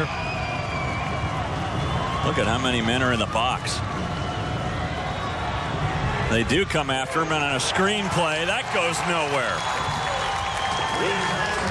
Boy, did they have that play covered from every angle. Well, they did come up the middle with a blitz right in the middle of the box and had a really nice job of staying on his man by Perkins, who stays with this guy. His responsibility is the tailback. He finds him, brings him down. Does a nice job of seeing it and making a good tackle, too. Wrap him up. So Dixon had nowhere to go. They came with pressure, and they still had the man covered. So now the punt from Cagle. Back deep to get it, Leonard. Remember, the return game really worked well for the Panthers. This, though, will back Leonard all the way back up. He has to take it on a bounce. Look at the moves. Tremendous return. Doesn't go very far, but it was scintillating nonetheless. Up to the 37-yard line. Sometimes you outkick your coverage, but did a nice job of keeping it. Well, this young man has been outstanding at returning. But he's fortunate for the hop right here. It bounces right back up to him, and then he makes 2 moves, positive yards.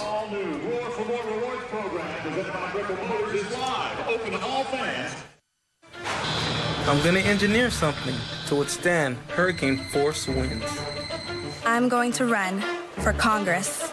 I'm going to start a company in China. I'm going to do my graduate research inside the world's only underwater sea lab. I'm going to dream it. Then do it. And from here on out, for the rest of my life, I'm going to be a Panther. A Panther. An FIU Panther. Saturday at noon Eastern on ASN in the Battle of the Queen City. One of 3 games we'll have here on the American Sports Network next week. I'll be at Villanova for Fordham and Villanova, and you were at Marshall. Marshall for Rhode Island and Marshall. Yeah, good schedule again on the American Sports Network. Guess who's in at quarterback? Magoo. He comes out with a little flare pass to the outside, and the play only gets a couple of yards as Caldwell coming out of the backfield. I've been really impressed with this young man's presence in the huddle. He's got his team to the field. His numbers are not great, 4 for 10, but he has protected the football, thrown it away when he needed to throw it away. only forced one pass. He's probably overused in sports, but there's a presence about him, isn't there? There's a pass to the wing. That'll be completed. It's to Rhymes, and Rhymes just shy of the first down marker. He's about a yard and a half shy. A big play right here. We talk about those first 5 minutes. You get a stop defensively. Now you offensively got to find a way to convert this third. They have not been able to control the line of scrimmage. The defensive front for Bethune-Cookman has won the battle here so far. 1 for 9 on third down in the first half for FIU. Third and a short 2.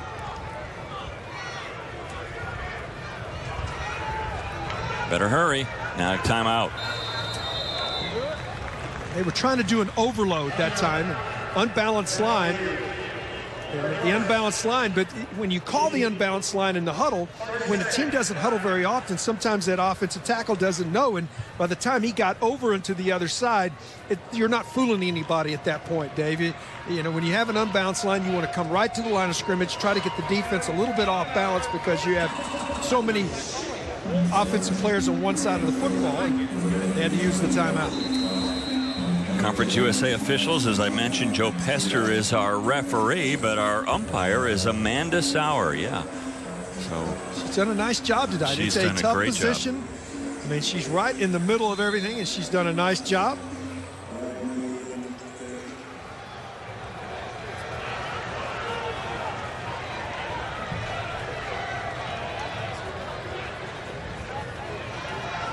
Deep handoff. Nope. Penetration again from the outside. Just could not get the corner. They couldn't get the seal block on the corner. And the defensive front, really, for Bethune-Cookman has done a nice job all night. Now, they haven't got a lot of pass rush, especially in that second quarter. But the inability to run the football has been the difference in the game at this point. It really is. 1 for 10 now on third down conversions for FIU. So Ayers back on to punt.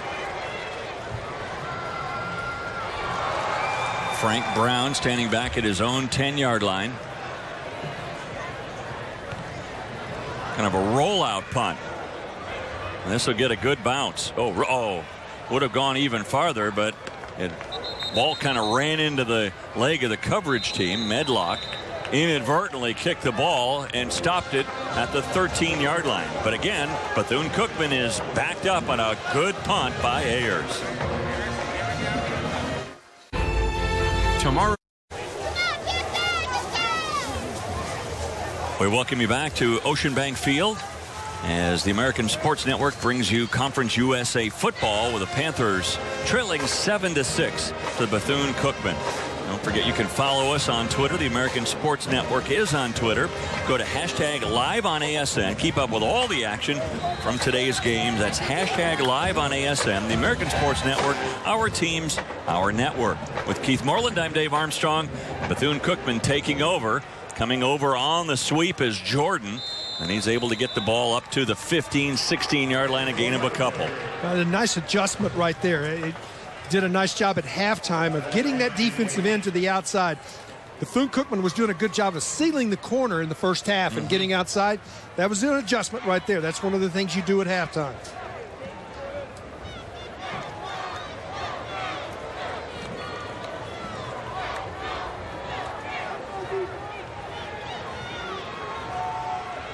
Well, option play again, and boy, they're teeing off on Williams.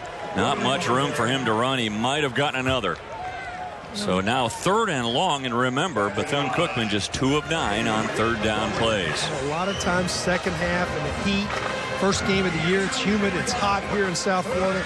You know, both these teams are from Florida. They train in this heat, but you start to see defense. It's harder at times for offensive linemen to continue their job when we get into the second half.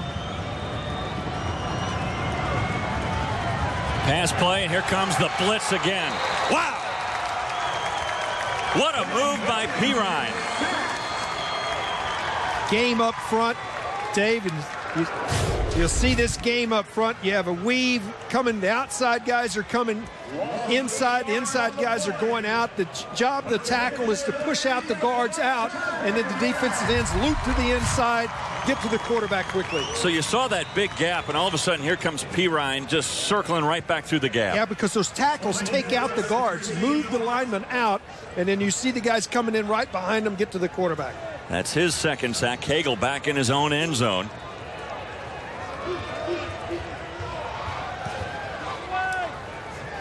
Leonard at midfield. No, excuse me, that's Taylor. And Taylor able to get it on the other side of the field, but a return of only a couple of yards. Good coverage on the play by the Wildcats that time. Winning field position, though, right now is FIU. So we've got a timeout with 9:08 remaining in the third quarter, and the Wildcats leading by 1.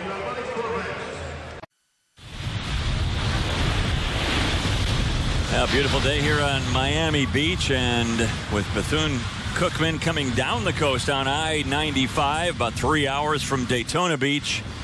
As night falls, here we are at Ocean Bank Field at FIU Stadium, and it's FIU going back on the attack in Bethune Cookman territory. They have it at the 46. Magoo again at quarterback. This time he wants to go deep. Oh, his receiver stopped the route. TJ Louder and Magoo got mixed up on the coverage. Well, both of them thought they were on a fly pattern, except Magoo just threw the fly pattern and Louder just shut it down. And he is the guy that can stretch the field for this Panther club. And he just, that's first game jitters again. They had max protection that time.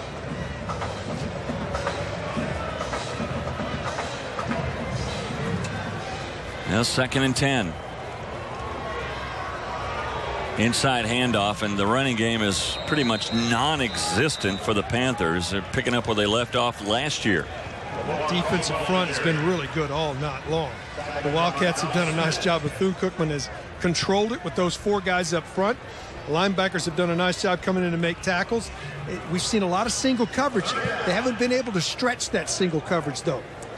The one guy that's been able to move the ball a little bit on the ground is Alex Gardner, the true freshman. He's averaging almost 5 yards per carry.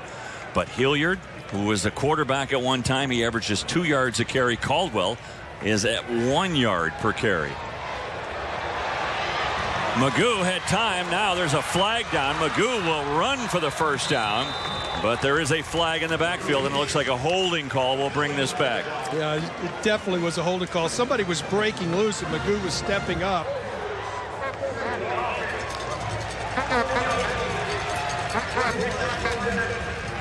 Just as he was stepping up right there, it's a right guard as it's actually the right tackle as he sets up back to the inside, just reaches down and tackles him and takes him down. And then you see it again. There might have been 2 holding plays on that particular play. Yeah, only 1 counts. But it brings a big play back in a third down conversion. Instead, back them up all the way to the 45, and they have to reach the 36-yard line of Bethune Cookman for a first down. So 3rd and 19. This will not help their 1 for 10 percentage on 3rd down. Smart play by the young quarterback, though. They're trying to set up a screen. He roams to the outside. Just throw it at the feet as hard as you can throw it of your receiver. Don't turn the ball over there. There was nothing there. It was a great job of recognizing the screen, taking it away. As a head coach, you come over and think, all right, now let's make sure we're on the same page. But that was a nice job. I guarantee before he gets through, that's a nice job protecting the football. So Ayers to punt.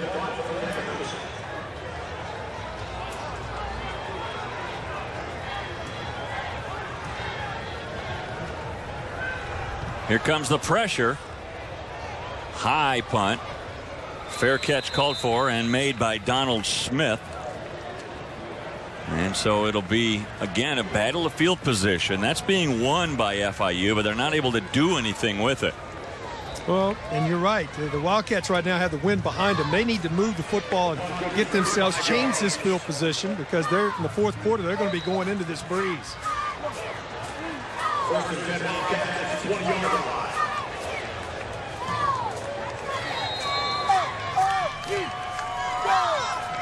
FIU's defense a little late in coming out. Williams trying to pass, sacked again. Tried to get back to the line of scrimmage, but he stopped about a half-yard shy, so it counts as yet another sack. That is the 6th of the game for FIU. Interesting what they tried to set up there. They had 2 receivers to the short side of the field, both one across the middle and the other one coming up. Nobody there. He didn't have anybody to throw to. Coverage was excellent. You know, for all the credit we've been giving the Wildcats in running the ball in this game, they're averaging just 2.1 yards per carry. Now, a lot of that is because of the 6 sacks. Yeah, the sack yardage has taken a lot of that off. But really here in the second half, it actually started in the second quarter. The front 4, those front 4 guys for the Panthers had taken control of this football game. And Ryan Jenkins right now, he's thinking, oh, somebody said there'd be days like this as they have to call a timeout. We'll be back in a moment. You're watching the American Sports Network. We welcome you back to Ocean Bank Field at FIU Stadium. The offense has really taken the second half off for both of these teams. And Bethune Cookman had to call a timeout, and they face a 2nd and 10. During that timeout, Coach Jenkins spent a lot of time with those 5 guys up front. Said, y'all got to do a better job. Trying to run up through the middle is Jordan. He's able to get a couple, but 3rd and long again. And the story of this game has been 3rd down conversions. I know I'm hammering that point home, but these 2 teams are a combined 3 for 21. And those are scoring downs, because I've said that all day long too. You got to convert on 3rd down to score.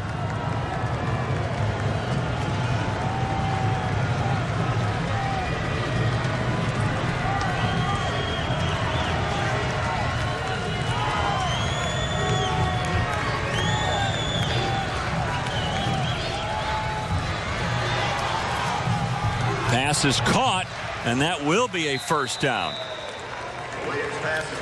So Jomi Gordon able to hang on, and a good pass to the outside by Williams. Football's a cat and mouse game. You know, you saw FIU come a lot in the first half and the second half, first possession in the second half. That time they only rushed 4, didn't get to the quarterback, time to throw the football.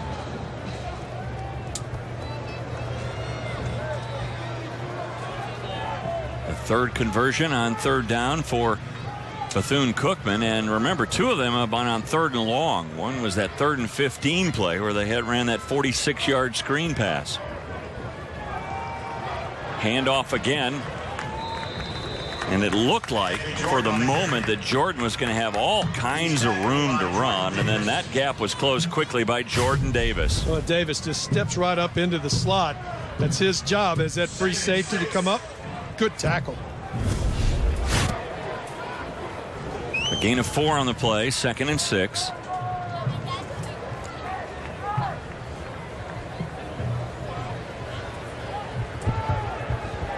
Two corners are both pressing out on the corners.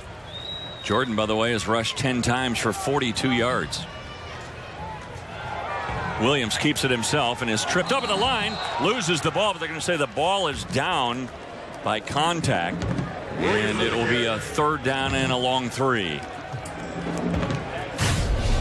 You're just right at the end of the play here. He definitely was down, and then the ball comes out. Ground can't cause a fumble, especially if that right knee had already touched the ground. He was down at that point.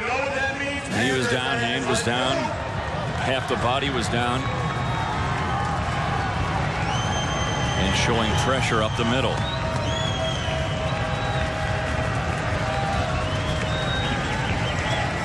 Oh, you talk about penetration. From the moment of the handoff, there was the hit. That's lucky he didn't fumble that ball. First blitz of this possession, and you can see everybody coming to run blitz from the outside, and everybody's down right on top of it. Just overload. More defenders than blockers in this particular play, and the penetration just disrupts the play before it can start. Davison Coleman with the stop there.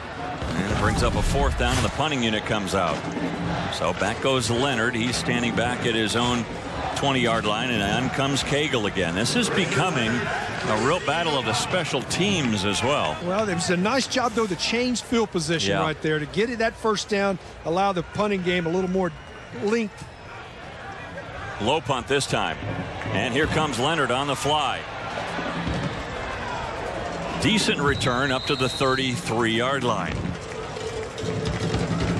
Well, let's see if FIU can move the ball here now. Remember, it's been a series of 3-and-outs so far for the Panthers. You know, when you look at this, you look at this game, there's no such thing as, oh, we've done a good job to this point.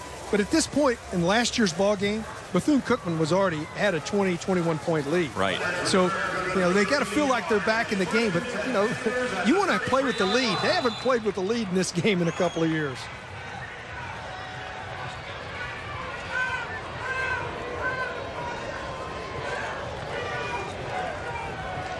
Almost drawing him offside. No flags. And guess what? They went back to the freshman, Alex Gardner. He's just got more speed out of the backfield. He's just got that little bit of better step. But when he plants either his left or right foot, he turns north and south. Good positive yards on 1st down. We haven't seen the I formation. You know, Ron Turner's brother made the I formation famous. His brother Norv? Yes. Yeah. Especially with a running back named Emmitt Smith. Mm-hmm. Well, a good gain of 6 yards on 1st down. That kind of opens up the playbook. Magoo tripped up. Boy, almost like from the seat of his pants, a sack there for Eric Williams. But a penalty marker is down. Well, this is a nice job right here. As Magoo looks 3 or 4 different places, then that's just great individual effort to make a play. And then they're going to get a 15-yard penalty, I think, for unsportsmanlike for that little scene put together with another teammate. I would think that this is going to cost him 15.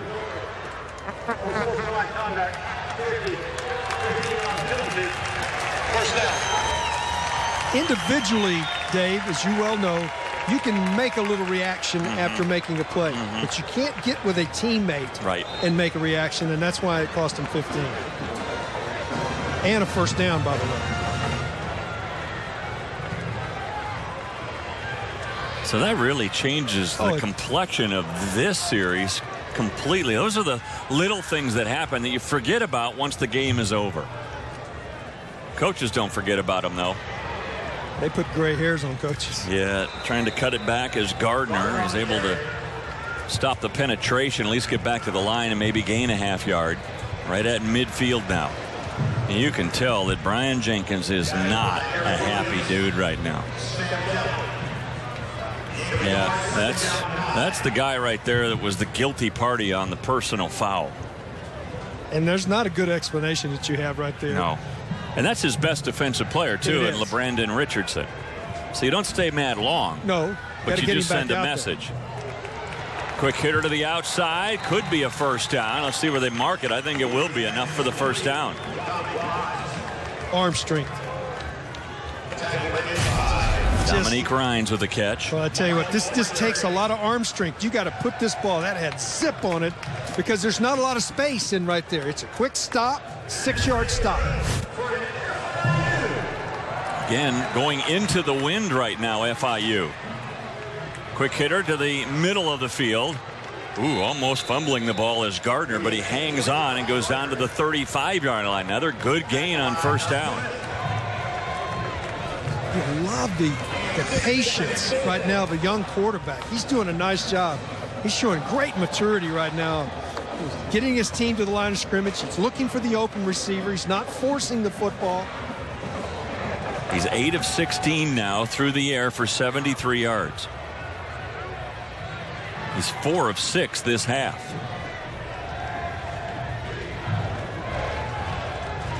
Batted down at the line. Another good play defensively by guess who? Eric Williams. Well, there's still some things to learn when you're a young quarterback. He had an open receiver that he didn't have to put the real zip on it. This is when you got to have a little touch. This one he tries to put some touch, but you can tell right there, just doesn't have the feel for that little touch pass yet. It's two good plays that Williams just. He wasn't congratulated by Richardson. No, and it didn't cost him 15. So it's third down, 3rd and 4.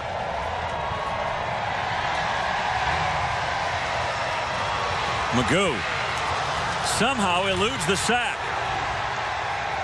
Fires it to the outside, and it's in and out of the hands of Rhymes and incomplete. How strong is this young man, too? He just shakes the defender here. There is no question that he should have been sacked right here. He just shakes off that, comes to the outside, keeps his eyes downfield, makes a good pass. That's a ball that could be caught. Going to have to punt it away. I've been impressed with this young man. Me too. He's 8 for 17 through the air. So now here comes Ayers. They would love to be able to pin Bethune Cookman inside the 10.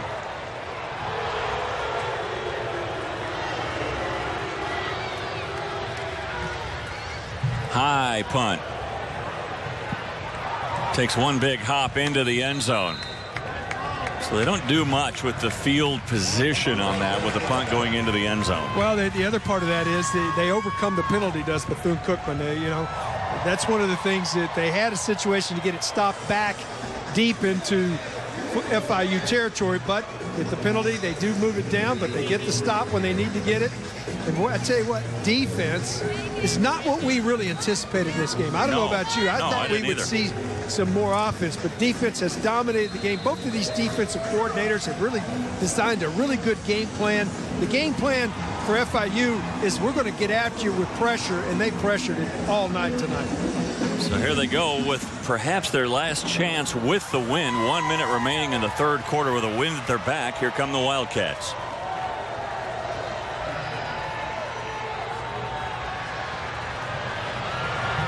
Good move to the outside by Jordan. They had a center blitz coming up too, right in the center of the offense that time, and it just left a hole, a vacancy on the outside. He found that hole, bounced out there, and made good positive yards. So a gain of 8, 2nd down, 2 yards to go. Clock ticking near the 30-second mark. Jenkins again, this time no gain. Did a nice job of closing this down, allowing the linebackers to get in there. So Francois makes a nice stop, and it's just going to bring up a 3rd and short. Almost get that feel where Bethune-Cookman might be setting up a big play at some point with some of these isolation tailback plays. Now they go for the quarterback keeper to get the 1st down, and that should do it. So Williams takes it right back through the middle. And that gets it up to the 32-yard line, and that's the end of the third quarter of play. So the third quarter ends the way halftime ended, at least as far as the score is concerned. It was a battle of field position in that third quarter. Coach Jenkins saying, let's all calm down as we head to the fourth quarter, with the Wildcats still leading it by the thinnest of margins. It's 7-6.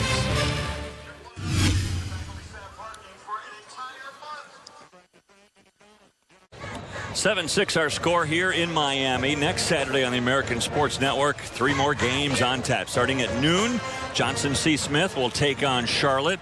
Then at 3:30, Fordham will be at Villanova. And then at 7, join Keith Moreland as he'll bring you the broadcast of Marshall, the Thundering Herd, hosting Rhode Island. All times are Eastern.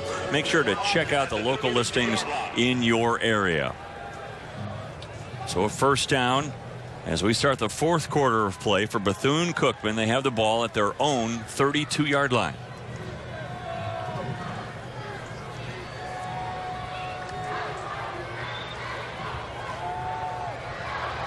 Williams keeps it, able to get to the outside and gain a couple. You get that feel that maybe a turnover will change the outcome of this ball game. You bet. We haven't had, but both teams have done a really good job of protecting the football at this point. And one change we've seen in the last couple possessions, we see Bethune-Cookman come out with 2 tight ends set. I think they're tired of seeing FIU live in their backfield. That's exactly right. That's the way you get those defensive ends and not get that kind of penetration, that quick jump. So how do you counteract that if you're FIU? Got to bring a linebacker. You got to match their numbers then. Yep. Here comes the pressure from the outside. Somehow Williams gets rid of it. And the pass is complete to his tight end, Justin Henderson, and he gets the first down. Well, if you don't bring a linebacker, you got to bring a free safety, and that's exactly what they did. What a great job of staying in there. How he gets rid of this football is unbelievable, how he gets rid of it for the first down, and he takes a tremendous blow. That's a tough young man as he gets up and gets ready to get this next play off. Justin Halley hit him hard. DeMarcus Perkins was on the coverage.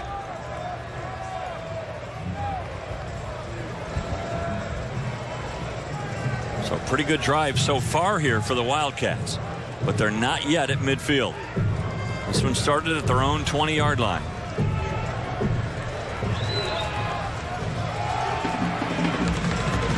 And there goes Jordan. He's close to midfield.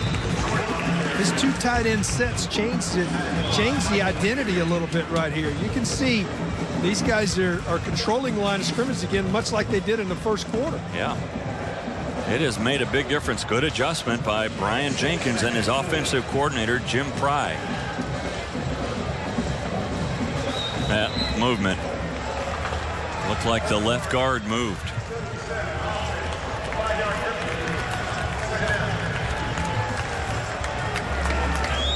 Well, there's nothing that slows the momentum of a drive than a penalty that, you know, it's not a holding penalty. It's not during the action. Yeah. It's pre-action. Right.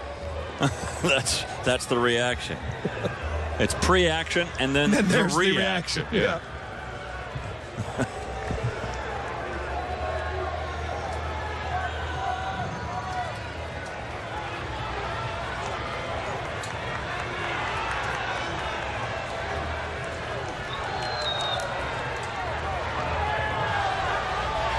Pressure coming from the outside, and the pass is incomplete. And an adjustment, you know, it's about adjustments all the time. Then there was a good adjustment by Guess, the linebacker that 10. He came down and got in over the top and got that pressure from the inside. Boy, almost comes up with this football. Great effort to try to come up with it. It's going to bring up a third and long. You talk about third downs have been a problem.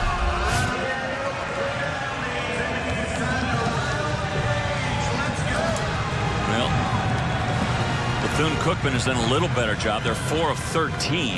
That's still pitiful, but it's better than the 1 for 12 for FIU.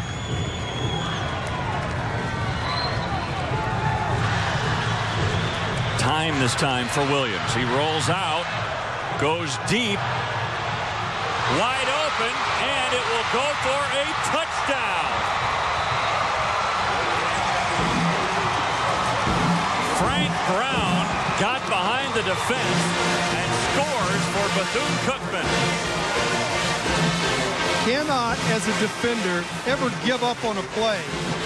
Haley, Justin Haley, playing free safety, felt like the quarterback was running the other direction, sort of gave up on the play, says, I'm not going to get back into it. And he does by going all the way across the field. As a defender, it's every receiver is still available if the quarterback's behind the line of scrimmage. So a big play for Williams as he breaks 100 yards passing. First quarterback to do so in this game. He's now 8 for 17. 2 big plays, 149 yards, and then that touchdown.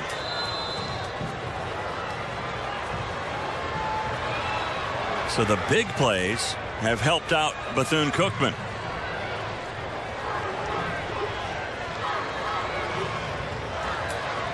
They've had 2 huge plays on 3rd and long. They haven't done well on 3rd down conversions, but 2 huge plays in this game have made all the difference and give them a 14-6 lead. It cashed this money in. It was an out and up, and then right there you can see Haley. He sort of gave up on the play to the outside, and then he comes back, tries to get involved because it's all the way across the field. Got there too late, and Frank Brown scores to make it 14-6.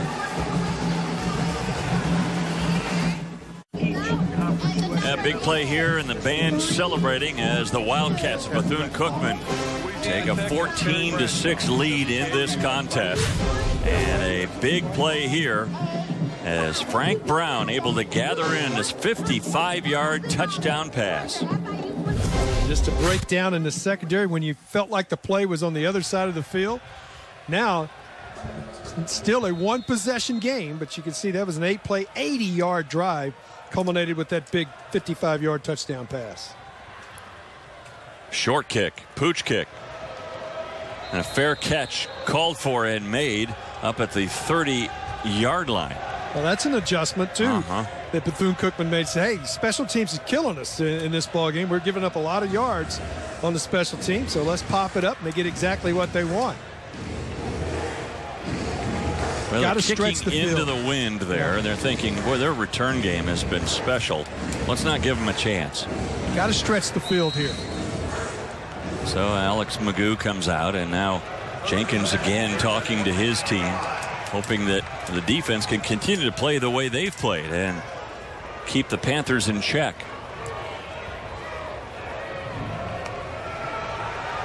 Magoo steps up and finally goes down. Well, he got into the grasp of Richardson and could not free himself. Richardson just held on for dear life and finally gets the sack. Well, they were trying to stretch it right here. This is when you need that protection. They were dragging across the field, had 4 guys running deep, just did not have time to step up into the pocket and do anything with it. He was just under intense pressure right away. Good play by Richardson. So that's a loss of 5, 2nd and 15.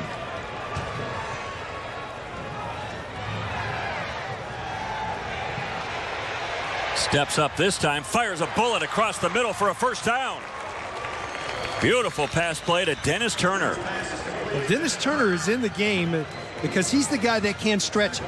He's the guy that can get down the field, make a play. That was a deep box in as he went down 17, 18 yards, and it came all the way across the formation. You can see him down 17 yards, and this comes right, dragging right across and center of the field. When he gets cleared by the tight end, clears everything out. He drags in right behind the linebackers. Nice job of staying in the pocket and delivering the football. Not sure what exactly happened to David Delson, who was down on the field for FIU. Could be a cramp or something. Well, it's that time. And again, he is 6'6", 315 pounds. So cramping up, they're trying to get some fluids into him right now. Because I was looking at the replay. He wasn't hit. He just went down on his own. So it's probably a cramp. We'll be back. Jay Tronfield, he will. Welcome back to Ocean Bank Field at FIU Stadium. They're trying to pour the liquids into David Delson, the big left tackle for FIU. But he really cramped up severely in that right calf. This is going to be something he might just have to endure, because once you start cramping up, they just keep coming back. Hard to get rid of it. Well, don't forget, next week here on the American Sports Network at noon, Johnson C. Smith takes on Charlotte. They'll be a member of Conference USA starting next year. Fordham and Villanova will go at 3:30. I'll be in Philadelphia for that contest. And then at 7, Rhode Island meets Marshall, and Marshall is the prohibitive favorite in Conference USA once again this year. Wow, what a move. There goes Alex Gardner hurtling his way across midfield all the way down to the 47. Boy, he's just a great change of pace. He just gives you an explosive first step, and he just hits the hole so quickly. Sometimes he creates the hole with just his speed to the hole. Still a one-possession ball game here in the fourth quarter.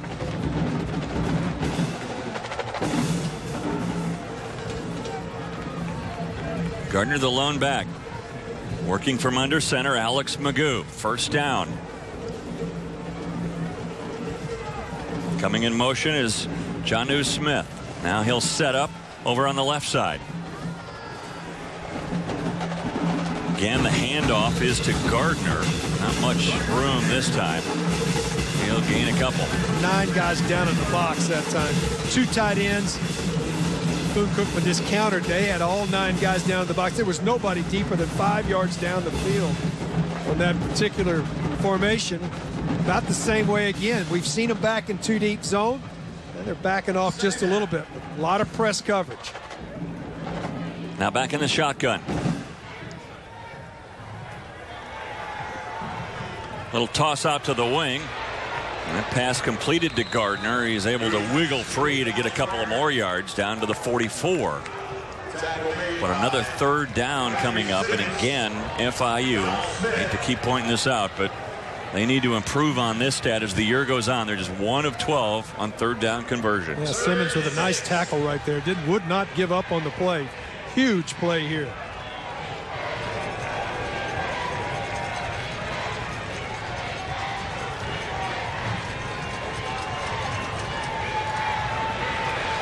Firing it across the middle, but almost too hard. Too hot to handle for Glenn Coleman anyway, but it was right in his hands. Coleman's got to put this football away. He let the ball get too deep in his body, Dave. It's one of those things. It did have zip on it, but you got to put zip on that little box in right there. He went to the first down marker, boxed in, just didn't get his hands up. He let the ball get too deep.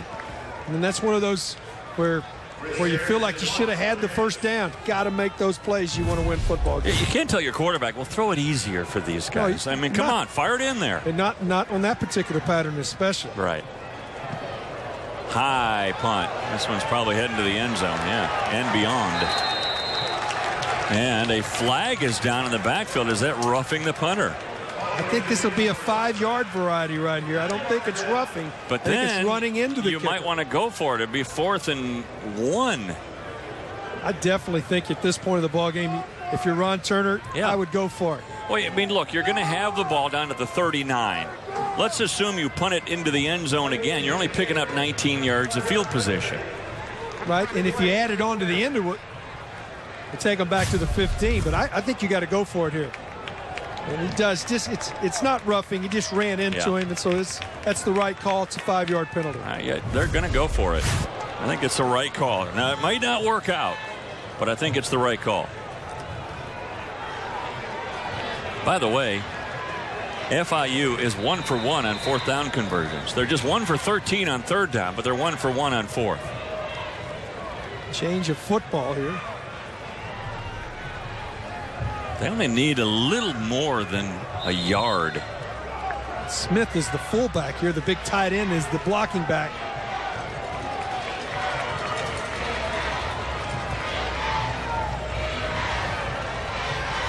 And a pass on 4th down. Go for it all, and it's too far. Boy, you talk about gutsy. Not the play I might have called, but if it's complete, it goes for 6. Tried to get Griner out there, trying to get the play fake. Nice job defensively. He was open. Magoo just missed him, but did a nice job. Wasn't wide open. It was one of those situations where, as a defensive back, he was open. That ball's got to be a better throw. Maybe a little more loft under it. Just put a little more air under it. Yeah. Allow your guy to come to it. He's done a nice job tonight. He sees the replay here, and he's upset with himself. No, he just didn't put enough air under the football. So FIU turns it over on downs. Again, taking over at the 39-yard line. And you would figure that Bethune Cookman would try to run the ball here, run as much clock as you possibly can. Yeah, but you're going to sell out defensively here, too. So you got to look for a couple of things here. I think you'll see the run blitzes coming and coming on a regular basis. That's how they got them stopped in the second quarter. They've got to get the football back right now.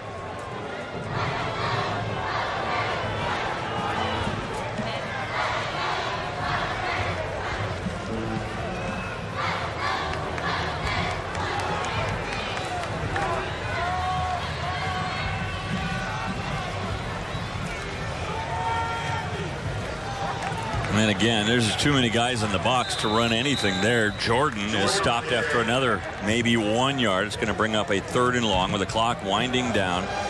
Clock at 8:32 and moving. So from Ocean Bank Field at FIU Stadium in Miami, Florida, it's college football on the American Sports Network. With Keith Moreland, I'm Dave Armstrong. We're watching Bethune Cookman and FIU. The Wildcats leading at 14-6, facing a 3rd and 8. Nickel package into the game for FIU. And the spread package back in with 2 backs in the backfield. They've had success throwing the football out of this formation as Bethune Cookman. Here comes pressure from behind, and down goes Williams.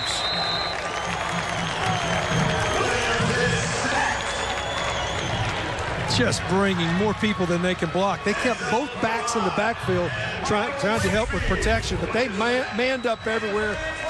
Linebackers come, free safety comes, get the pressure from the outside, and get the football right back. That's how you can go for it on 4th down if your defense plays like that. Francois was the first one in there. There was probably a hold, too, against Bethune-Cookman that they didn't call. So another sack, the 6th of the game for the Panthers. Return game has been outstanding. It's the chance to change the game right now in special teams. And again, this punt by Cagle will go into the breeze. And now a timeout taken here by Brian Jenkins. So they've used their 2nd timeout here, a rare timeout. I mean, an unusual one anyway, to take this right before a punt. Yeah, it is. But I think there's a couple of things here he's thinking about. He's trying to give his defense a little bit of a blow. Yeah. I mean, it was 3 plays and out, so his defense is right back on the field. We've already seen some cramping here. It is extremely hot and humid here in South Florida. That's the first thing. Second thing is I would want to talk to my special teams about, hey, guys, we've been getting up a ton of yards in special teams. We got to go down and cover, get the football off, go down and make sure you're covered, stay in your lanes, and let's get good coverage and let our defense go to work, because their defense has done the job. They've held FIU to only 6 points in the ball game and total of only 173 yards of total offense in the entire ball game. And we saw a lot of Wildcat fans on hand here from Daytona Beach. They made that 3-hour drive down I-95 down the coast, and here they are to watch Bethune-Cookman trying to make it 2 straight over FIU. Good punt into the breeze. Here goes Leonard at his own 22. Little juke step. There goes Leonard. Trying to get to the outside. Leonard past midfield. Leonard knocked down at the 6. Wow, what a return. We talked about he has been the most explosive player on the field tonight. He makes a lot of things happen. As he comes up, sometimes you can out-punt your coverage, as I talked about, as he has to back up on this punt. When you split the first defender, then he's up the center of the field, then he cuts to the outside. Watch that block right there. Gets another great block right here down the field, and he's down the sidelines. You can't see what's coming behind him, but he's down inside the 10-yard line in what is probably a 70-yard return. 71-yard return. Tremendous play here by Richard Leonard. So it's 1st and goal from the 7. Already thinking ahead. If they score a touchdown, do you go for 2? Absolutely. You have to at this point. And as a play caller, you have to be thinking the same thing. Going right through the middle is Caldwell. He's able to take it inside the 5. Ron Turner's, as a head coach, a lot of times he's reminded the play caller right now, hey, think about what play you want to use where we don't have to use a timeout to go for 2. Think about the play right now that you would want to run. In fact, you're seeing him look at it right there of what he may have in his idea for what he wants to run if they get into the end zone.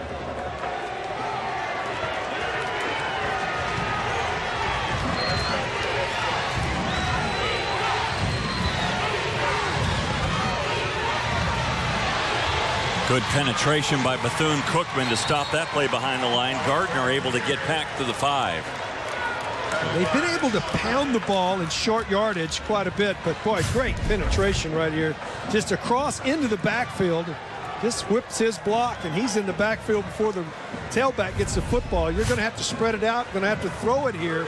I'm really surprised that in the first 2 plays they did not try to get that young man out on the outside with some space. So now it's 3rd and goal from the 5. Back in the shotgun is Magoo.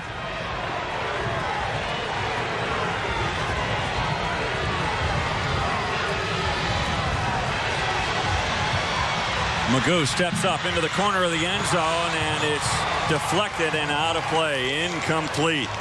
Intended receiver was Joaquin Griner, but it was out of his reach. Well, sort of the play broke down early. He was looking to try to get something to the inside. It wasn't there. Once he started to move around, then your receivers are off timing, everything was off timing. Magoo just put a little bit too much air. They're going to go for it here on 4th down. Not going for the field goal here, going for the touchdown.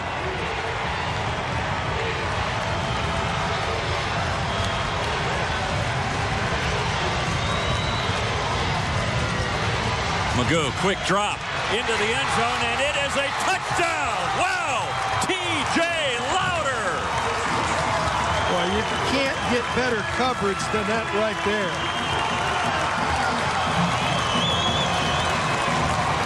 This crowd really appreciates the effort right there, as this is great coverage, just rifles it in there, able to hold on to it. What a nice catch. And you're right, going for 2 right now. They've had a play designed and talked about, not going to use a timeout.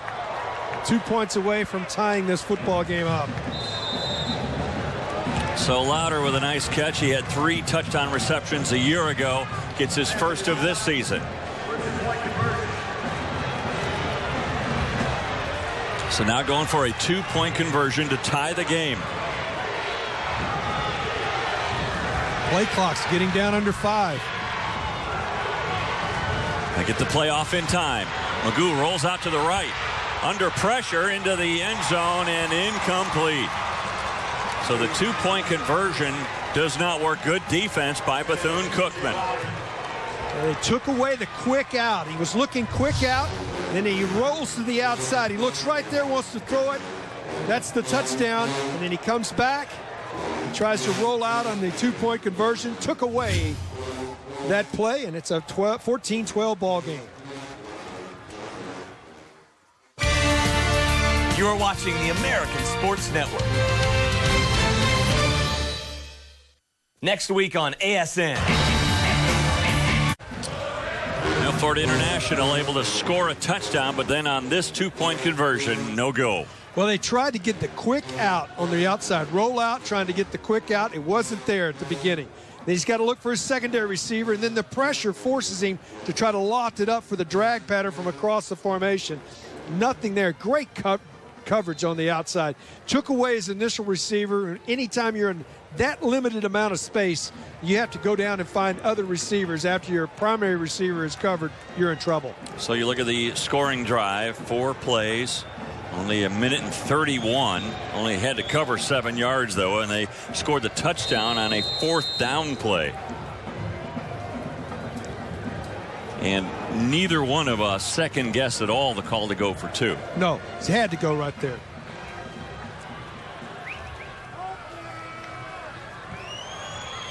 High end over end kick going into the end zone, and will be down there, bring it out to the 25-yard line. So now the onus really is on the Wildcats to at least move the chains a couple of times, if nothing else. Take off some of this clock, which is sitting at 5:16. And you know they're going to get a steady diet of, 9-man box and people coming after them right here. Yeah, I think you got 2 choices. I don't think you necessarily do it on 1st down, but maybe 2nd down. You maybe try to get a chunk of yardage with one big play. But, again, clock is the most important thing at this point with a 2-point lead.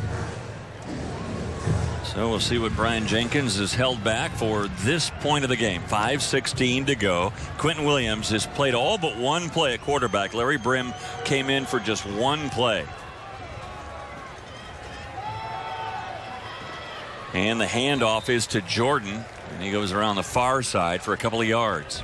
2 tight end set. We've seen that a lot here in the 4th quarter. 2 wide receivers, 1 running back. But they've just come up and say, hey, you're going to put that many guys in the box. We're going to load our box up as well. And you get positive yards on 1st down there. So again, going no huddle, but not necessarily in a hurry up. You can see here as they're going to look back over. This is all to take some time, looking at the play clock, looking at what they have to do here. They still have plenty of time on the play clock, which reads 10 now. Now they better hurry. Play clock is down to 2. Got it off just at 1.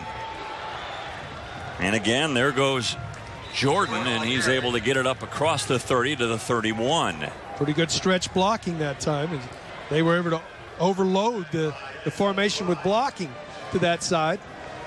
Look for FIU to come after him right here. They'll bring the house right now. Clock ticking down near the 4-minute mark. 3rd down and a long 4. Trying to draw him offside. And again, Bethune-Cookman, rightfully so, in no hurry here. Play clock is now down to 7.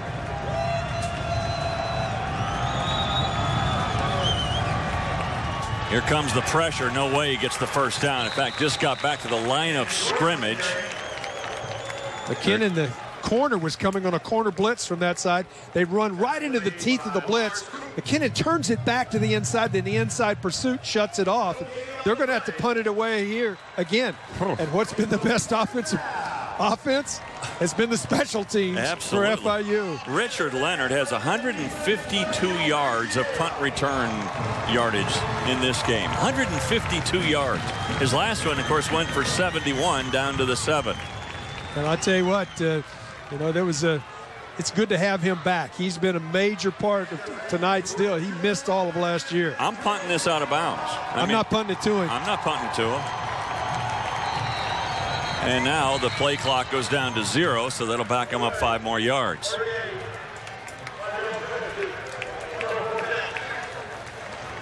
Do you bring pressure here if you're FIU? I'm setting up the return. Yeah. I'm setting up the return. I'm not going to risk a running into the kicker at this point. They should have a great opportunity punting into the breeze. Yeah, plenty of time. Yes. 2:51 and 2 timeouts remaining if you're FIU. And all you need is a field goal. Low kick. And they do punt away from him. Not a bad strategy. Richard Leonard doesn't even get to touch the ball as it goes out of bounds at the 39-yard line. So will the freshman get the chance to win the game? Will the kicker, Alex Taylor, have a chance to win it? Craig Ferguson hosts Celebrity Name Game coming this fall. Monday, September 22nd on Fox Richmond. So the weight of the game is on the shoulders of a freshman, a very talented freshman, and Alex Magoo. As he comes under center, he has played since the 2nd quarter, taking over for the more experienced E.J. Hilliard. Magoo came into this contest and he hasn't left. So now here he is on what could be the final drive of the game. They try to get the ball to the outside to Gardner, and there is no room to run out there. That play was slow and developing, and Ronnie Barrow wraps him up. Well, they like the thought, though, right there. You would like to get Gardner out in some space. He's got great speed, but a nice job defensively. They just have not been able to seal the corner and get to the outside the entire ball game. Puts them behind the chains here on 2nd down. Yeah, 2nd down and 10 yards to go as Gardner got back to the line of scrimmage, and that was it. So now it's up to Magoo. He'll throw to the outside. That pass is caught by Griner, and he is forced down right after the catch after a short gain of 3. Good play defensively by Dantzler. Dantzler does a nice job, and that's a big target to get to. It was thrown perfectly out in front of him, but he did a nice job cutting it down. This is 4-down territory at this point. You're not going to give the football up. No, but it 1 for 14 on 3rd down. 1 for 14 for FIU. They've got to somehow find a way here on 3rd and 8. Magoo feeling some pressure, steps out of that, and is tossed down to Griner. Is incomplete. No flags on the play, and now there is a 4th down coming up. Well, again, struggling on 3rd down. He moves to the outside. I thought he might have been better off right there to put the football down. He's looking to throw it, but I think he had enough space maybe to get to the sidelines. I don't know if he could get the 1st down, but he could have made it a very makeable 4th down. It's makeable where they're at, but 4th and 2, 4th and 1 is much better than 4th. And here you're going to cost timeout here. You've got to sit and talk about it. This is a ball game right here. Yeah. So they had 2 timeouts to use. They're going to take one here just to make sure. Let's make sure we're all on the same page here. So they'll huddle with Ron Turner, Steve Shankweller, both experienced coaches. Yeah. Of course, Ron Turner was in the NFL as an assistant with several teams, including the Bears, the Colts, and Tampa Bay Buccaneers. former head coach at Illinois. Remember, his first year at Illinois, they were 0-11. By his fourth year there, he was the Big Ten Coach of the Year, and they won the Big Ten. Yeah, he knows how to turn programs around. I love his theories, the way he goes about things. It's about changing culture, and that's what he's been talking about the whole time. It's just we've got to change our attitude from top to bottom, on and off the field. I mean, it's a young team, and yet here in this game, a couple of guys that have really made the most noise are a couple of freshmen in Magoo and Gardner. Yep. Well, big fourth down play here.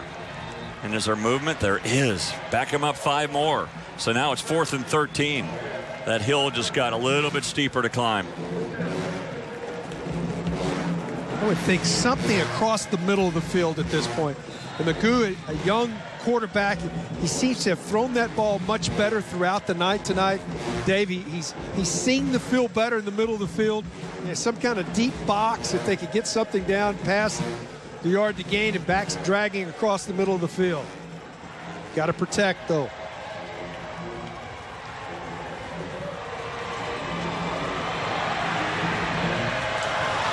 Pass to a wide open receiver in Rhymes, and he has the first down across midfield.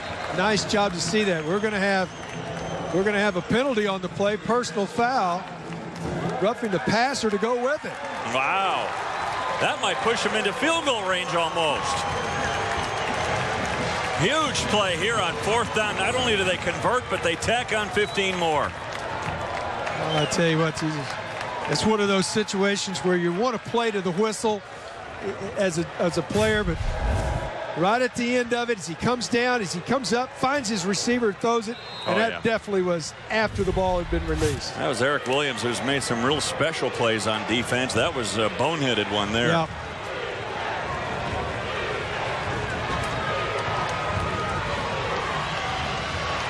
There's Caldwell. And Caldwell gets it inside the 30. Now keep this in mind. This would be in this range about a 47, 48-yard field goal attempt. The longest last year from Taylor was 52 yards. Now remember, he missed one earlier tonight from 35, but that was into the wind. Yeah, this has got the breeze behind it. So they're in range right now. 1 timeout remaining. Caldwell.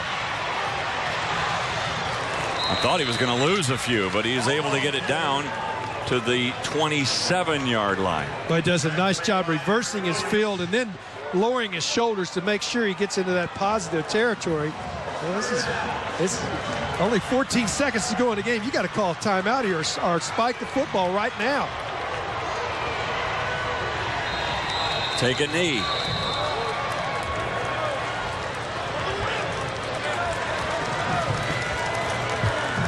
So with 5 seconds remaining, they set all that up just for the field goal. Try to center the ball and leave it up to the right foot of Alex Taylor. Well, it's going to be somewhere, like you said, somewhere around 46 yards at this point. Somewhere in that neighborhood. Certainly Taylor has this kind of power in his right leg. No question about that. You see that he missed his first one and then hit 2 from 25 yards each. I don't really think length is going to be the problem here. He's got the wind at his back.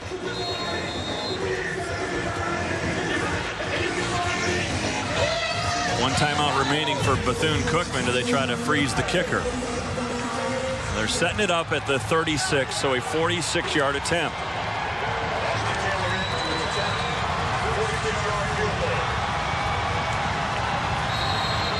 And a timeout was taken just as the ball was snapped.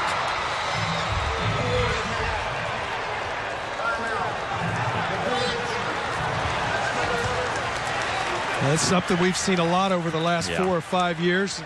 You know, I'm not sure. You know, I don't know if it works or if it doesn't work, but he was watching that, saw exactly what to do, and got the timeout called at the perfect time, right as the ball was being snapped. I understand the strategy, but in a sense, since the ball was snapped and he was able to kick it, it's almost as if you give the kicker a mulligan. You give him a chance to get up on that driving range and try one out. Oh, yeah. I know I would like to kick one first. Yeah. I really and truly would. Now, that means I got to make 2 in a row. That's true. That's true. Boy, we've had a heck of a ball game here. Oh, man. It's been an outstanding So it's game. coming down to this. Hit or miss for both Ron Turner and for Brian Jenkins. And for these two teams, it comes down to Alex Taylor.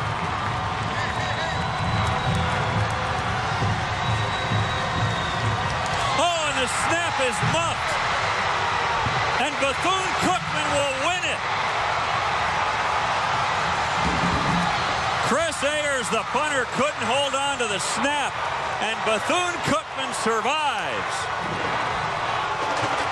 That's why you take a timeout, as it paid off. Brian Jenkins, see the emotion that he has and the emotion on this field. What a heck of a football game we had right there. There's going to be some very disappointed folks, but just could not get the snap down. And once that happened, you knew there was real trouble. And you think of the kicking game tonight has cost FIU. A stoic reaction from Ron Turner and a different reaction for Brian Jenkins. His timeout really proved beneficial because Chris Ayers, you feel for the kid as he doesn't handle a perfect snap from center. He lets it go through his hands, and no chance for Taylor. And Bethune-Cookman makes it 2 in a row over FIU. I tell you what, we had a heck of a football game. You do feel sorry for those guys at the end. There's not a lot you can say, but we were both talking about the fact that you use a timeout occasionally in that thing. And I'd like a mulligan. Well, that's what can happen. Anything can happen in the kicking game, and it turned bad at the end. And boy, Bethune-Cookman comes away with a really big win. It's their second win against an FBS team, both of them coming against the Panthers of FIU, and you feel sorry for FIU because in this game they missed 2 field goal opportunities and they lose by 2. You look at that, they missed the one early in the game and then they missed the one at the end, and I tell you, it was a heck of a game, and we saw the growth of a lot of good players tonight. We're going to see this FIU club again this year, and they're going to play better football. We saw that tonight. We'll see them a bunch here on the American Sports Network. And don't forget, next week at noon, Johnson C. Smith taking on Charlotte. Then at 3:30, Fordham and Villanova. And at 7, Rhode Island meets Marshall. All times are Eastern.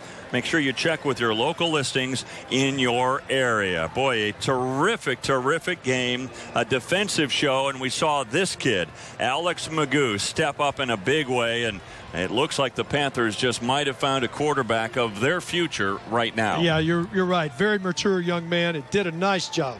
So for Keith Moreland and our entire crew, I'm Dave Armstrong. Now for scores, highlights, features, and more, go to AmericanSportsNet.com. This has been a presentation of ASN, the American Sports Network. Our teams, our network.